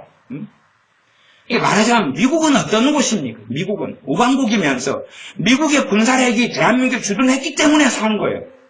그러나 또순이 미순이 사건 하나 2002년에 벌였다 그래가지고 계속 울고먹으면서 미국은 악당 괴물을 만들어냈다. 2006년 괴물 영화 1400만 시청하면서 미국이 나쁜 놈들 돌로 쳐 죽일 놈들. 한국 사람이 미국에 가가지고 최고 많이 사람을 죽이고 이런 것이 누가 있습니까? 한국 사람. 총기 소유가 자유니까 미국 사람들 다 쏴죽여버린 거야. 학교에서 쏴죽여버리고 밖에서 쏴죽여버리고. 거기까지 미국 사람들이 한국 비난한 거 없어요. 없어요. 그런 일이 한번 벌어지면 미국에 있는 교포들은 비상 큰일 났다. 한국 사람이 사람 5명 죽였어. 에? 유학생 5명 죽였어. 재미교포가 몇 명 죽였어. 이제 한국 사람이 핍박이 일어날 거야. 핍박이 하나도 없어요. 그리고 하는 말이 그것은 한국 사람의 문제가 아니라 그 개인의 정신적인 문제라는 게 미국 사람들의 시하고 가치관이에요. 우리는 반미투쟁을 북한을 통해 선동을 해야 돼. 북한을 통해 선동. 그건 지령으로 내려온 이야기입니다. 북한의 지령으로. 왜? 제가 있었던 곳은 완전 빨갱이들 판 속에 제가 살았기 때문에. 그래서 뭐 공산주의자가 없다? 아이고, 또라이들만 있는가비요. 아니, 공산주의자들과 함께는 끊임없이 살아왔고, 주체사상을 끊임없이 대학 안에서 투쟁하고 살아왔죠. 나는 내만의 투쟁을, 걔네들은 걔네들만의 투쟁을 하고 살았죠. 걔네들은 항상, 그래서 학술 있다고. 그러면 오후 2시에 강의실에 어디 강의실 학습 있다고. 오늘 학습량은 뭐냐는 물으면 오늘 자비판이다고. 자비판하고 살아. 완전히 그냥 몸에 배었어요. 그 다음에 아침 7시에서 걔들도 학습해. 계속 학습하고 책 읽고, 레닌 이건 또 그 다음에 그 경제에 대한 책 굉장히 해박이에요, 걔네들은. 그쪽 읽으면서 막 논리를 갖춰가고 끊임없이 역사에 대한 걔네들 원리를 가진 책을 읽고 발표해야 하고 걔네 책 엄청 많이 읽습니다. 걔네들 그쪽은 불온서적들을. 그러면서 논리를 완전히 무장을 해요. 그러니 나하고 말싸움을 하면 내가 져요. 아니, 책을 내가 그쪽 계열을 읽어야 되는데 난 또 그쪽은 또 관심이 없거든. 아니, 그쪽은 관심이 없으니까 논리는 안 되니까. 기도할게. 붙어봐. 그 다음에 정한테 방언해버려요. 화캔 사이드스 화캔은 어딨어? 어딨어? 그래, 아이고, 참 무식한 사람. 그래도 내가 대학 다닐 때는 난 무식하다고 못 그랬던 것은 내가 공부하면 내가 과에서 1등하고 수석하고 뭐 그러니까 지금도 나를 무식하다 어떻게 그래? 공부는 잘하는데. 그러지만 화캔 아이디 할렘 산에서 산기다가 잠 못 자게 해보라. 대학 뒤에가 공동묘지가 있거든요. 공동묘지에서 밤새서 없이 기도해버려요. 지금 데모한다고 막 술 마시고 막 대자고 써도 밤에는 내 기도 소리가 대학을 울렸고 아직도 까불고 있어. 내일도 한판 붙을래? 난 공동묘지에서 기도해버려요. 좀 그래서 저는 예수님 믿는다는데 꼴통은 확실히 꼴통이야. 그렇게 살아왔죠. 제가 꼴통 일을 좀 많이 했어요. 원체 얘네들이 강파하고 악하니까. 그래서 우리 자신의 이 강파감들을 하나님 말씀을 통해 치환시키고 무너뜨려 가요. 저는 시냇가에 심은 나무가 씨를조차 과실을 맺으며 그 잎사귀가 마르지 아니함 같으니 그 행사가 다 형통하리로다. 하나님께서 복을 주시고 하나님 말씀을 통하여 이 강파감을 깨뜨리기 위하여 말씀을 묵상하고 말씀으로 바꾸는 여정을 걷는 사람들을 겸손한 사람, 온유한 사람, 그런 하나님의 사람, 하나님 말씀 속에 사는 사람, 하나님은 복을 줄 수밖에 없는 사람이 되어지죠. 4절은 악인은 그렇지 않으며 오직 바람에 나는 겨와 같도다. 악인은 구원받을 거야. 악인은 복받을 거야. 그게 현대 복음입니다. 혼합되고 거짓된 복음인데 성경은 명시하고 있는데 악인은 그렇지 않다는 거죠. 악인은 형통하지 못하다. 악인은 반드시 심판을 받고 무너질 것이다.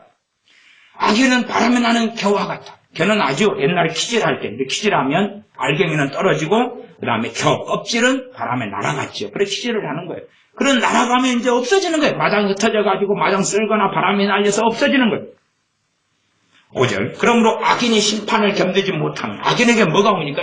의인도 악인도 심판을 같이 받아요. 그러나 의인은 견뎌내고, 심판을 견뎌내는 거예요, 의인은. 악인은 심판을 견딜 수가 없는 거예요.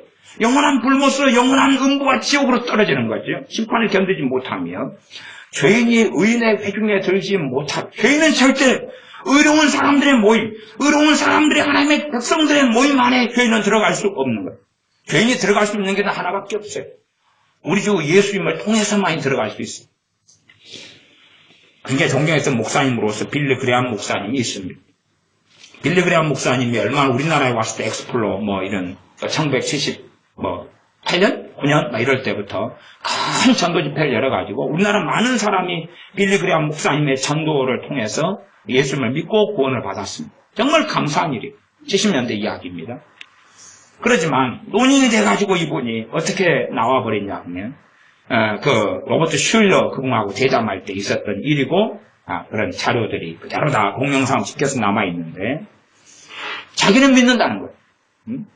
모든 세상 종교의 사람들은 그 나름대로 진리를 믿기 때문에 구원을 받는다는 걸 믿는다는 거예요. 자기가 전했던 예수님은 어디로 던져버리고 예수님을 알든지 모르든지 간에 구원 얻을 수 있다는 걸 그런 이야기를 논의가 돼가지고 그 양반이 하니 얼마나 정신이 나간 게 돼버렸냐 그 말이에요.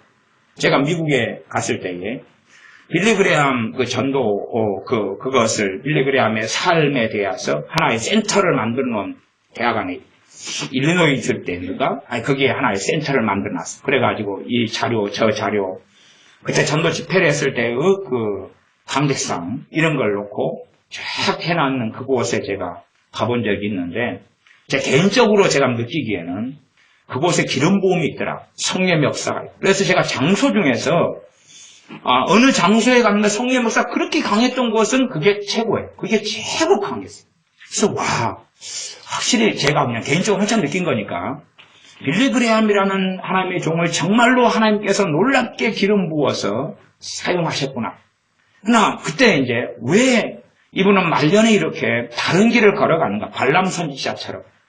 또한 나중에 잘못된 길을 걸었던 가룟 유다처럼 왜 이런 길을 이분은 걸어가고 자신이 평생 전했던 복음을 끝까지 수종들지 않는가?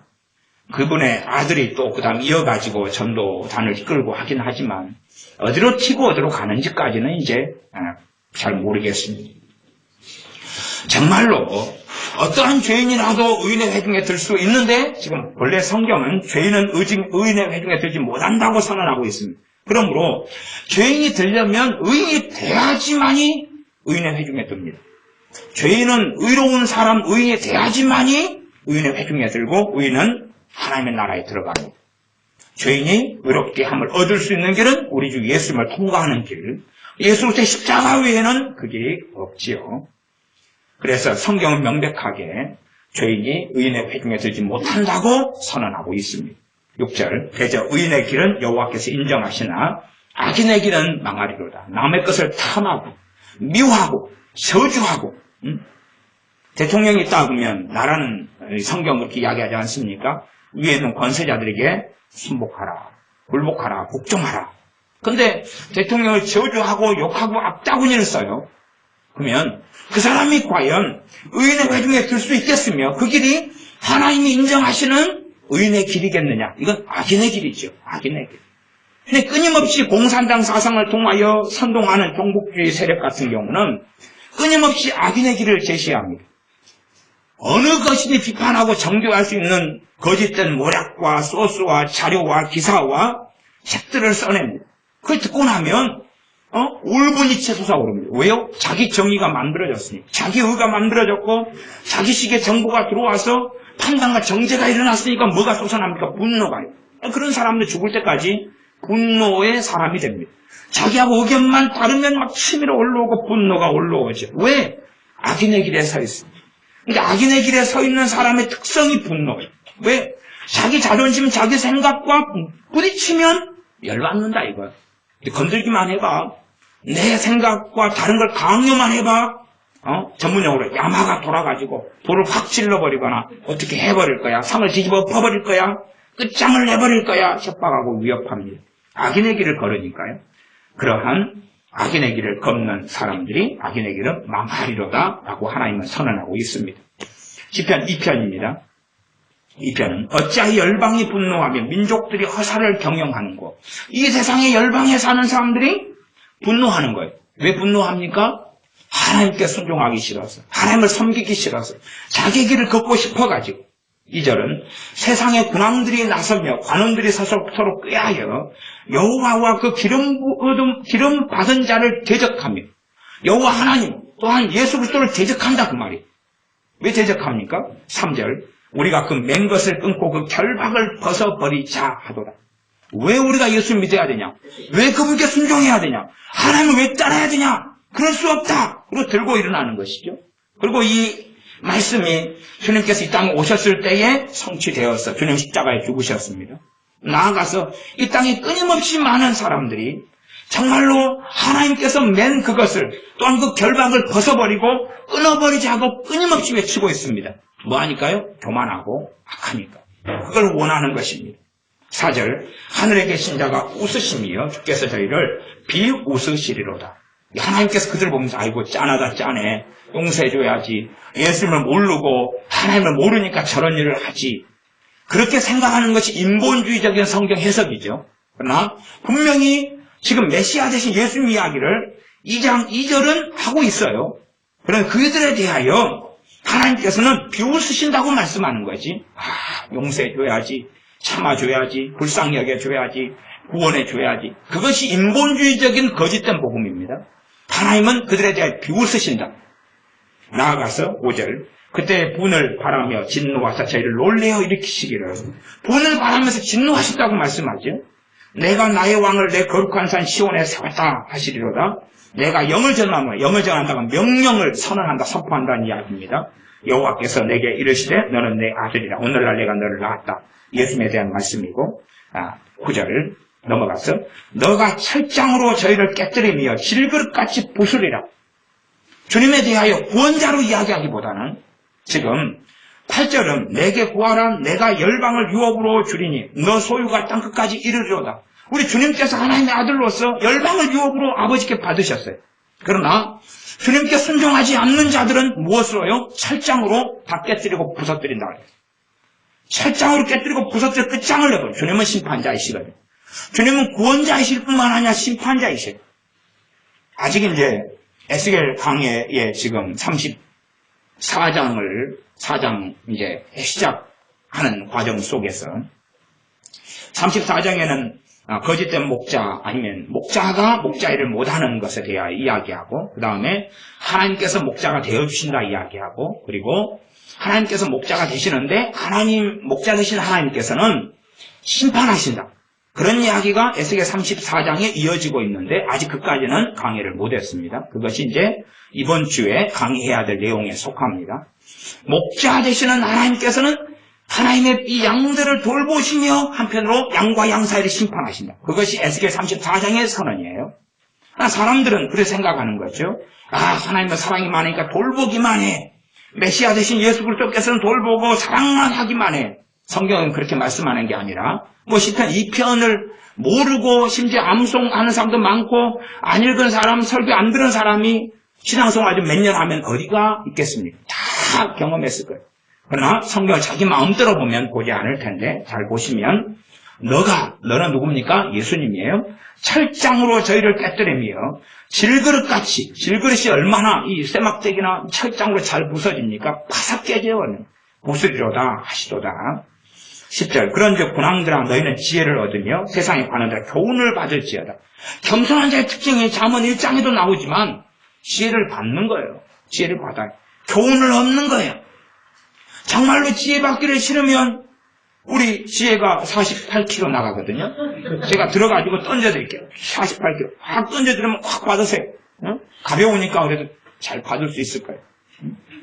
지혜를 정말 하나님께서 말씀하신 것에 내 생각과 뜻을 버리고 지혜를 받든지 아니면 48kg 되는 지혜를 던질 테니까 받든지 너무 아름답다고 놀라지는 마시고 그러나 이제 이력서부터 자기소개서 다 제출하신 다음에 통과되신 분에 한해서 지혜를 한번 받아볼 수 있는 기회는 드리겠습니다만은 이력서 자기소개서 면접까지 통과하지 않으시는 분들은 택도 없습니다. 지혜를 얻으며 세상에 관한 자 교훈을 받을지어다. 자기들 것을 버려야 되는 거예요. 이게 겸손의 근원적인 거예요. 내 것을 내 뜻을 안 버리고 유지하는 가운데 꿰매가지고 대강 맞추어가지고 쓰려는 것은 잘못된 길을 걷는 것이죠. 11절 여호와를 경외함으로 섬기고 떨며 즐거워할지어다. 경외함으로 섬기고 떨어라 그 말이에요. 하나님 말씀을 통하여 떨고 하나님 앞에서 그분을 경외하기 때문에 두려워하고 그러면서 그 하나님을 즐거워하라. 12절 그 아들에게 입맞추라. 예수님입니다. 그렇지 아니하면 진노하심으로 너희가 길에서 망하리니. 입맞추라. 그렇지 않으면 하나님의 진노가 떨어져서 너희를 망하게 하실 것이다. 이게 복음입니다. 복음이라는 것은 언제까지나 여러분을 기다리십니다. 언제까지나 구원하실 것입니다가 아니에요. 그래서 주님께서는 복음을 전하러 각 성으로 각 마을로 지자를 보내시면서 받아들이지 않거든 발에 먼지까지도 떨어버려서 완전히 끝장을 내버려라 라고 말씀하셨어요. 사도 바울 같은 경우도 사도행전에 보면 유대인들에 대하여 발에 먼지를 주님의 말씀대로 떨어버려서 이제는 너희가 예수부터 복음을 거절하기 때문에 이방인들에게로 나는 이제 가겠다. 너희들에게 오지 않겠다라고 선언하였습니다. 유감스럽게 사도 바울이 그렇게 했던 말씀을 스스로 어기고 3차 전쟁 마친 다음에 예루살렘에 돌아와서 문제가 생긴 거예요. 돌아와서 문제가 생겨서 제가 보기엔 자초한 고난을 굉장히 많이 겪고 당한 것입니다. 그래서 성령 충만한 사람들이 성령님께서 예루살렘 올라가지 말라 했다. 그런데 내 마음에는 매였으니까 말리지 말라. 그리고 갔던 것을 사도행전을 통해서 볼 수가 있습니다. 발에 먼지까지 떨어버리고 이방인에게로 가느라 했다가 나중에 너무 연민에 매여서 자기 이스라엘 사람들이 짠하고 불쌍하거든요. 예루살렘으로 가야 되겠다. 끝까지 예루살렘에서 저 복음을 전해야 되겠다. 사도 바울은 유대인의 사도입니까? 이방인의 사도입니까? 이방인의 사도인데 유대인들한테 베드로 사도가 유대인의 사도예요. 그런 사명이나 길을 좀 이렇게 바꾼 부분이 있습니다. 이 본문은 아니니까. 그래서 진노하심으로 너희가 길에서 망하리니 그 진노가 급하심이라 여호와를 의지하는 자는 다 복이 있도다. 이것도 이제 복의 이야기를 나옵니다. 하나님을 의지하려면 나보다 하나님을 더 신뢰해야 되고 나를 내려놔야 되고 나를 비워야 되고 자기를 부인해야 됩니다. 하나님을 의지하려면 내 지혜를 믿으면서 하나님을 의지한다 거짓말이고 내 감정과 내 가치관과 내 고집과 아집과 독선을 지키면서 나는 하나님을 의지합니다 하는 다 거짓말인 거예요. 하나님을 의지하는 기본은 천부여 손들고 옵니다. 항복합니다. 내 지혜는 참으로 어리석습니다. 내 판단은 틀립니다. 내가 걷는 길은 어리석습니다. 그러니 죄악된 삶에서 돌이키도록 하나님의 은혜를 주십시오. 내 지혜는 어리석으니 하나님께서 지혜를 주시면 내가 내 뜻을 버리고 하나님의 길을 걸어가겠습니다. 하는 것이 여호와를 의지하는 거지. 그런 1장 시편 1편 2편을 나누어도 이 깊이 있게 흐르는 주제가 온유라는 것을, 겸손이라는 것을, 기본적으로 겸손이라는 것을 여러분이 발견할 수 있지 않느냐 그 말이죠. 잠언 1장만 살짝 보고 그리고 말씀을 마무리하겠습니다. 잠언 1장입니다. 잠언 1장 2절입니다. 잠언 1장 2절. 시편 다음에 잠언이 있는 줄은 아시죠? 31장짜리 성경입니다. 잠언 1장 2절. 이는 지혜와 훈계를 알게 하며 명철의 말씀을 깨닫게 하여. 지금 자기가 가지고 있는 독선, 아집, 생각, 견해를 지혜와 훈계를 받아가지고 바꾸는 것이죠. 바꾸는 것, 내가 기존에 가지고 있는 걸 버리는 것. 그래서 결과적으로 지혜롭게, 의롭게, 공평하게, 정직하게 행할 길에 대한 훈계를 받게 하며 어리석은 자로 슬기롭게. 그러나 문제는 교만한 사람은 자기가 어리석은데도 어리석지 않고 지혜롭다고 주장하고 자기 생각이 틀렸는데도 옳다고 생각하지요. 심지어 5절 지혜 있는 자는 듣고 학식이 더한다고 그랬고 명철한 자는 듣고 모략을 얻는다고 그랬어요. 그렇기 때문에 하나님 말씀은 지혜 있는 자는 명철 있는 자는 다 받아야 될 것인데 교만한 사람일수록 받기를 싫어하는 것입니다. 7절 여호와를 경외하는 것이 지식의 근본이언을 미련한 자는 지식의 근본이다 그러면 최소한 하나님 아는 지식의 근본이다. 또 나아가서 우리가 학생으로서 공부할 때에 이것보다 더 급한 지식의 근본은 하나님을 경외하는 것이다 하는 거죠. 거기에서 하나님을 경외하는 지식을 얻지 못하면 이 세상의 박사가 되어서도 아무런 가치가 없는 삶이 되어집니다.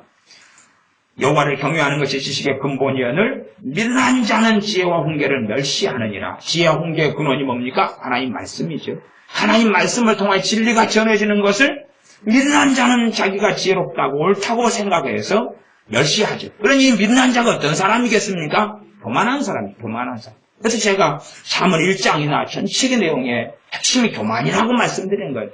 교만한 사람은 다른 사람의 말을 듣지를 않아요. 교만한 사람은 완고하고 강팍해. 교만한 사람은 진리를 받으려고 하지 않아요. 진리라는 것 자체도 인정하지 않을 뿐만 아니라 진리가 없다 그래요.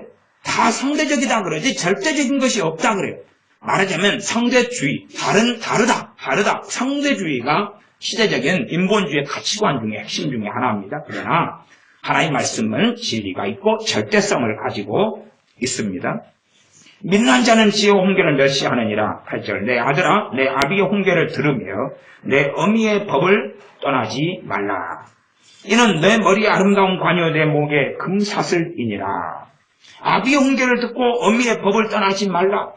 과거에 이스라엘 백성들은 성경책을 가지고 있지 않았기 때문에 하나님의 말씀이 누구를 통해서 증거됩니까? 부모를 통해서.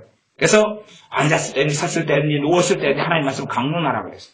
하나님 말씀을 전파하고 전승에 줘야 될 사람들이 부모였어요. 그렇기 때문에 여기서는 아비의 법, 아비의 훈계, 어미의 법이라고 나오는 것이지 요즘 스타일로 해서 부모가 하는 잔소리나 뭐 이런 걸 이야기하는 게 아닙니다.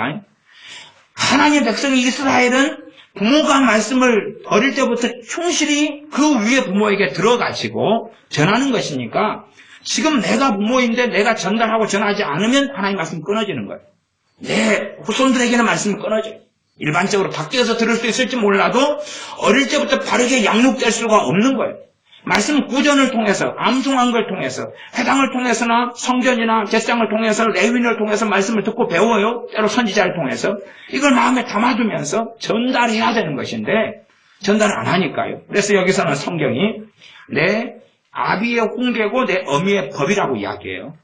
바르게 말씀이 전달해 오는 것을 전제로 하고 나아가서 좀 더 포괄적으로 한다면은 부모가 하는 인생의 연륜을 가지고 하는 충고들이나 지혜들까지도 포함한다 이렇게도 볼 수 있습니다만은 기본적으로 말씀에 대한 이해라고 이해하셔야 됩니다.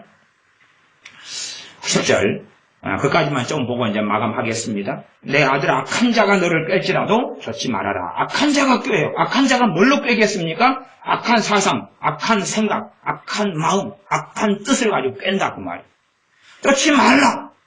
요즘 시대가 무서운 시대가 이 시대입니다. 악한 자가 꿰는데 그걸 받아들이고 수용한다 그 말이에요.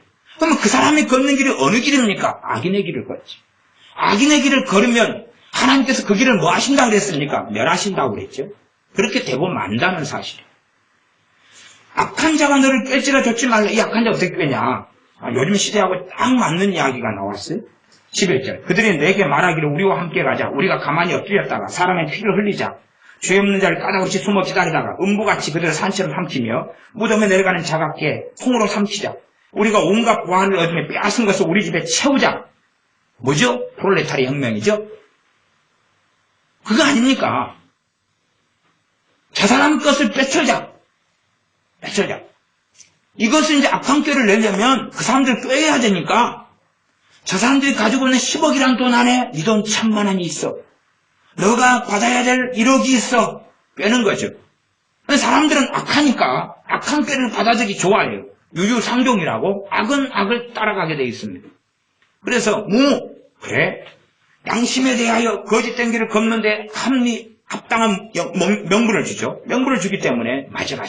저 대기업이 저 재벌 저 나쁜 놈 새끼들이 내 돈을 가져갔어. 내 가족이 5명이니까 한 사람도 2천만 원을 쟤들이 가져갔으니까 1억을 내놔야 돼.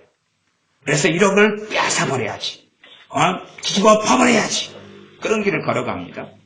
우리가 광주에 가면 광주 기아자동차가 있는데 이 노조는 정말로 강성한 이 악당 노조입니다. 그래서 얘네들은 아예 그냥 자기들이 회사를 전부 다 지배하고 통치하는 가운데서 자기 자식들은 그 기아자동차에 들어갈 수가 있어요.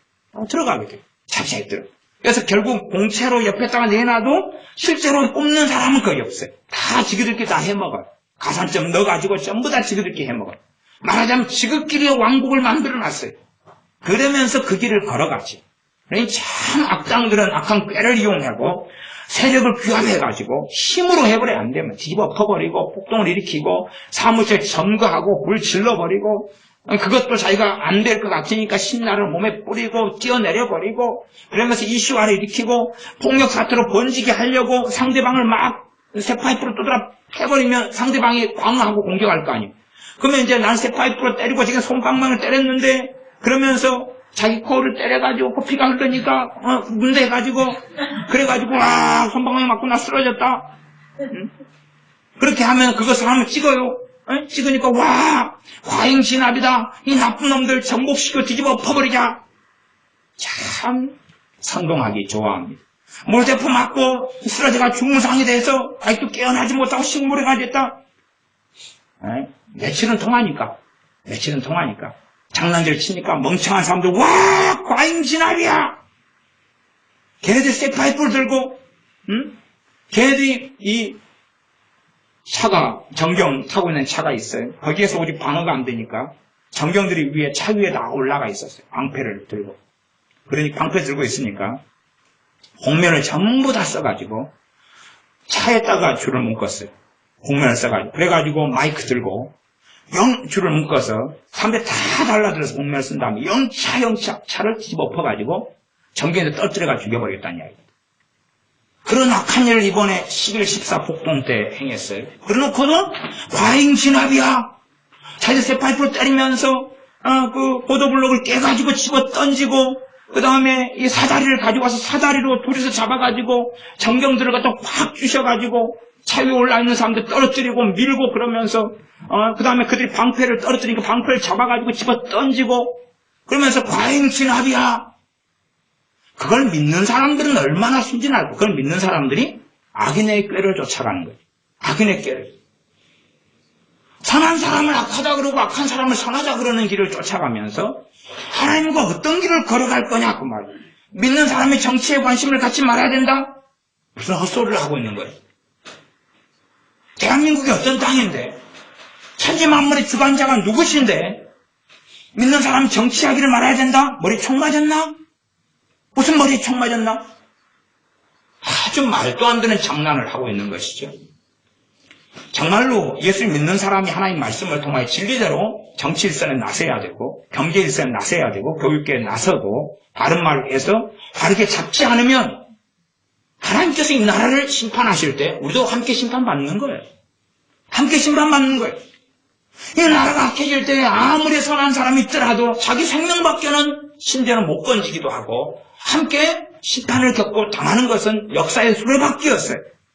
그러할지언데 정치나 사회가 악해지도록 방치하고 놔두는 것은 악행에 동참하는 길일 수밖에 없는 거예요. 소리가 아무리 미약하고 적더라도 맺혀야 하는 것은 당연한 것이라는 사실입니다. 그래서 이들은 13절 우리가 온갖 부활을 얻으며 빼앗은 것을 우리 집에 채우자 이 욕심과 탐욕 가운데서 노조를 하는 거예요. 이 욕심과 탐욕 가운데서 반란을 일으키고 분노를 쏟고 입에 침을 튀기고 그렇게 하는 거예요. 촛불 시위를 할 때에 이 욕심과 탐욕과 저주 말하자면 미국이 얼마나 우리에게 베푼 게 많고 은혜를 끼친 게 얼마나 많고 우리나라를 지키기 위해서 걔네들 한 178만 명 되는 군인들이 와가지고 피를 흘리고 죽어나가고 아무 까닭 없이 그렇게 해서 헌신하는 길을 걸어갔고 미군이 대한민국에 주둔하기 위해서 용산 같은 데나 해서 우리나라에서 받는 돈이 얼마 있어도 걔네들이 투자하는 돈에 비하면 껌값이 껌값 천문학적인 돈을 대한민국에 주둔하고 지키기 위해서 지불하고 있는 게 미국이에요. 그런데도 불구하고 저 나쁜 놈들 독재자들 대한민국을 억압하고 학대하고 온갖 거짓말을 하는 악인의 꾀를 쫓는 나라가 대한민국이에요. 그래서 대한민국 사람들이 참 악하도 악하다. 선을 악으로 갚고 은혜를 원수로 갚는 정말로 못돼 먹은 사람들이다. 그러나 이들은 가문에 속아가지고 백이민족이야. 우리는 깨끗해. 선비족이야. 우리는 거룩해. 한국 사람들. 그러니까 복음이 힘이 없는 거예요. 자칭 거룩한 사람, 자칭 백이민족. 그래놓고 우리 이순신 장군은 백이종군 지켰어요? 우리 조상들이 대거리로 몰려들어가지고 그런 족속이 우리나라 사람들이에요. 얼마나 악하고 숭악한지 말할 수가 없어요. 그래놓고 악하지 않다고 거룩하고 의롭다고 역사가 얼마나 거짓부렁을 해왔는지 말할 수 없어요. 일제시대만 해도 독립군들이 다 좌파로 넘어가가지고 그것이 계속 뿌리 이어가지고 오는 역사를 멍청이 아니고서는 알죠. 왜 멍청이가 내가 그걸 모르냐 그 말이에요. 그래서 이들은 14절 너는 우리와 함께 제비를 뽑고 우리와 함께 전대 하나만 주자. 뺏어줄게. 탈취해줄게. 가만히 있어. 가만히 있으면 대학 등록금 무상으로 해줄게. 가만히 있어. 가만히 있어. 사인만 해봐. 그러면은 너희 사인을 가지고 무상급식 시켜줄게. 그래 무상 알지? 무상 좋지? 나중에 무상 좀 하다가 북한으로 가자. 무상 좀 하다가 적과 통일해가지고 김정은이를 통한 무상을 누리게 해줄게. 무상 유치원, 무상 초등학교, 무상 대학교 얼마나 좋아. 그 무상이 어디서 온 건지를 아냐 그 말이야. 공산주의에서 온 건데. 이제 완전히 용어에 익숙해진 거야. 용어에 익숙해져. 북한의 혁명, 프롤레타리아, 무상 모든 용어에 계급투쟁 다 익숙해졌어요. 전대 하나만 돌아. 다 누리게 해줄게. 그러니까 일반적으로 누구를 선동을 시키냐 그러면 저소득층 선동을 시켜요. 왜? 전대 하나만 돌아. 사인만 해. 이름만 올려봐. 그럼 그거 가지고 다 엎어가지고 나눠줄게. 전대 하나만 가지고 있어. 때면 그 돈주머니에 채워줄게. 대한민국 사람들이 이게 선동대가 넘어가는 거예요. 딱 제가 자문 1장을 보니까 와 이게 우리나라. 야, 근데 자문 1장을 보면 또 자기는 안 그렇다네. 놀랍죠? 15절 내 아들아 그들과 함께 길에 다니지 말라. 너 발을 금하여 그 길을 밟지 말라. 그 길을 밟으라고 밟지 말라고요? 밟지 말라고. 밟는 거예요. 어디서? 밟아서 뭐하게?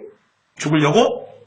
하나님의 진노로 무너뜨려 끝장을 내버리시니 최소한은 하나님과 관계는 바를 수가 없어요. 하나님 앞에 설 수는 없어요. 그 길을 걸으면서 온갖 악한 계교 속에 들어가면서 거룩하신 하나님과 함께 서고 걸어갈 수는 없어요. 16절 대적 그 발은 악으로 달려가며 자기 목적을 위해 수단과 방법을 가리지 않아. 수단과 방법을. 그래서 이번에도 11, 14 폭동 때 신나 가지고 와 신나 불 차질러 버리자 그 경찰 차에. 그래놓고 자기들은 민주주의의 투사예요. 민주주의 투사가 왜 얼굴에 복면을 다 했어요? 복면을 왜 했어요? 다 복면했단 말이에요. 복면을 전부 다 했어요. 광주 폭동 때에는 이해하겠다 그 말이. 그래도 거기는 했다가 안 했다가 무기 들고 총 쏘고 이럴 땐 복면했고 그다음 복면한 사람들 정체는 지금도 숨겨져 있어요. 내가 복면해서 총으로 쐈다. 지금 민주투사니까 그것 때문에 보상 광주 사람들 어마어마하게 받았어요. 한 집에 아무 일도 없고 총도 안 맞고 뭐 별로 다치지도 않아서 그 참여했다 그러니까 몇 억씩 주고 아마 그랬단 말이에요. 다 알면서 알죠. 그거 돈 다 받아먹고 전문용어로 처먹고 그리고 자기 길이 옳다고 주장해야 되는 게 광주 사람들 입장이에요. 거기 관여된 사람들. 그러니까 그 사람들 내버려 두고 현대의 사람들이 자기들이 인민민주주의가 아니라 정말 민주주의 투쟁을 하는데 왜 쇠파이프를 들죠? 왜 얼굴에 복면을 하죠? 바른 마음이라면 이유가 있겠죠. 그들은 수단과 방법을 가리지 않으니까. 목적이라면 어떠한 거짓말, 어떠한 선동, 어떠한 악행도 확보받는 그게 사실 공산주의거든요. 그게 공산주의. 그러한 사상적 기반이 대한민국 안에 깊숙하게 들어와 있어요. 16절 대적 그 발은 악으로 달려가며 피를 흘리는데 빠름이니라. 17절 무릇 새가 금을 치는 것을 보면 헌일이겠거늘 그들의 가만히 엎드리면 자기의 피를 흘릴 뿐이요. 하나님이 이렇게 심판하신다는 거예요. 너희들 스스로의 피를 흘려서 끝장을 내버리겠다.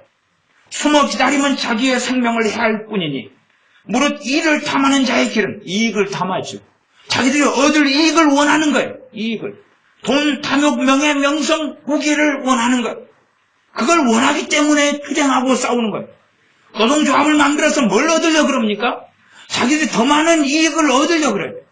모든 노동조합이 잘못된 길을 걷는 건 아닙니다. 제가 삼성에서 노조를 볼 때는 참 건강한 노조예요. 삼성 노조는 참 건강하고 그래서 우리나라 노조가 삼성 노조같이 되면 참 좋겠다. 이렇게 개인적인 바람을 가져봅니다. 그러나 일반적으로는 더 많은 이익을 탐하려고 그렇게 길을 걸어가는 자, 무릇 이익을 탐하는 자의 길은 다 이러하여 자기의 생명을 잃게 하느니라. 그러면서 20절에 지혜가 길거리에서 부르며 지혜야 교동 5거리로 출동해라. 어쩔 수 없다. 사람들이 지혜를 얻지 못하니 너가 불러라. 아무개야 돌아오느라 지혜를 얻으라. 또 너한테 프로포즈 하면 이력서 내라 그래야 한다. 면접관이 우리가 많기 때문에 면접도 다 치가지고 자소서 꼭 A4지 5장으로 내라 그러고 그거 다 검증돼야지. 아무 놈이나 너를 데려갈 수는 없지.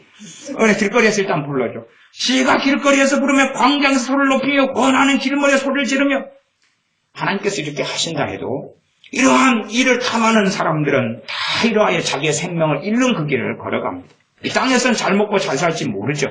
돈도 벌고 노조에 임원이 되고 간부가 돼서 노조에서 나오는 돈 엄청나게 하고 회사에서 나오는 돈 하고 뭐 승진도 시키고 이런 길을 걸을 줄 몰라도 그러나 결국은 자기의 생명을 잃게 하는 영원한 생명을 얻지 못할 뿐만 아니라 결국 하나님 앞에 절대 설 수 없다는 사실이고 이거 잠언 1장을 통해서 명백하게 교만하고 악한 사람은 이 길을 걷는 거고 다시 이 길을 버리고 돌아온 사람은 하나님 앞에서 바른 길, 의로운 길로 돌아서야 된다고 말씀하고 남의 것 탐하지 말고 있는 것에 감사하고 족한 줄로 알고 다음에 자기의 손으로 수고하여 자기가 손으로 수고한 것을 얻어먹으라 그 말이에요. 사회가 불공평하든지 뭐 어쩌든지 간에 그거보다는 최소한 이 대한민국은 전 세계에서 정말 살기 좋은 나라예요. 그걸 감사하지는 못할 망정 남의 이익까지 탐해하면서 달려들어갈 길이냐 그런 말이죠. 기도하겠습니다. 아버지 하나님, 우리 대한민국, 우리 한민족이 5,000년 역사 속에서 얼마나 이간질하며 시기하며 질투하며 죄 없는 사람을 죄 있다 해서 죽여가며 반란과 폭동과 전쟁과 이간질과 방파와 이런 무수한 많은 악행 속에서 우리가 반만년 동안 살아왔던 역사를 확인합니다. 우리가 백이민족이니 선량하니 또한 동방예의지국이니 했던 자기 스스로의 금칠의 이 악한 길, 위선자의 길을 고백하며 회개하오니 얼마나 우리가 악한지를 말씀을 통하여 더 백일하게 드러내 주셔서 자기 당착 속에 빠지거나 스스로의 의 속에 빠지는 악한 자, 어리석은 자들이 아니라 정말로 악인의 꾀를 쫓는 악인의 길을 버리고 죄인의 길을 버리고 오만한 자의 길을 버리고 악한 꾀를 위하여 우리가 정대 하나만 두자 하면서 가만히 있으면 너희의 주머니에 돈을 채워주리라, 복지를 채워주리라, 무상을 채워주리라 하는 악한 자의 길에 걷고 걸어다니지 않고 그런 자들에게 투표하지 않고 정말로 하나님 앞에 서서 하나님 말씀을 주야로 묵상하며 하나님 말씀을 통하여 마음과 생각과 가치관을 바꾸는 그래서 의인의 길로 돌아서서 하나님 앞에 인정받는 삶을 사는 우리 되게 도와주시옵소서. 예수님의 이름으로 기도하옵나이다. 아멘. 기도하겠습니다.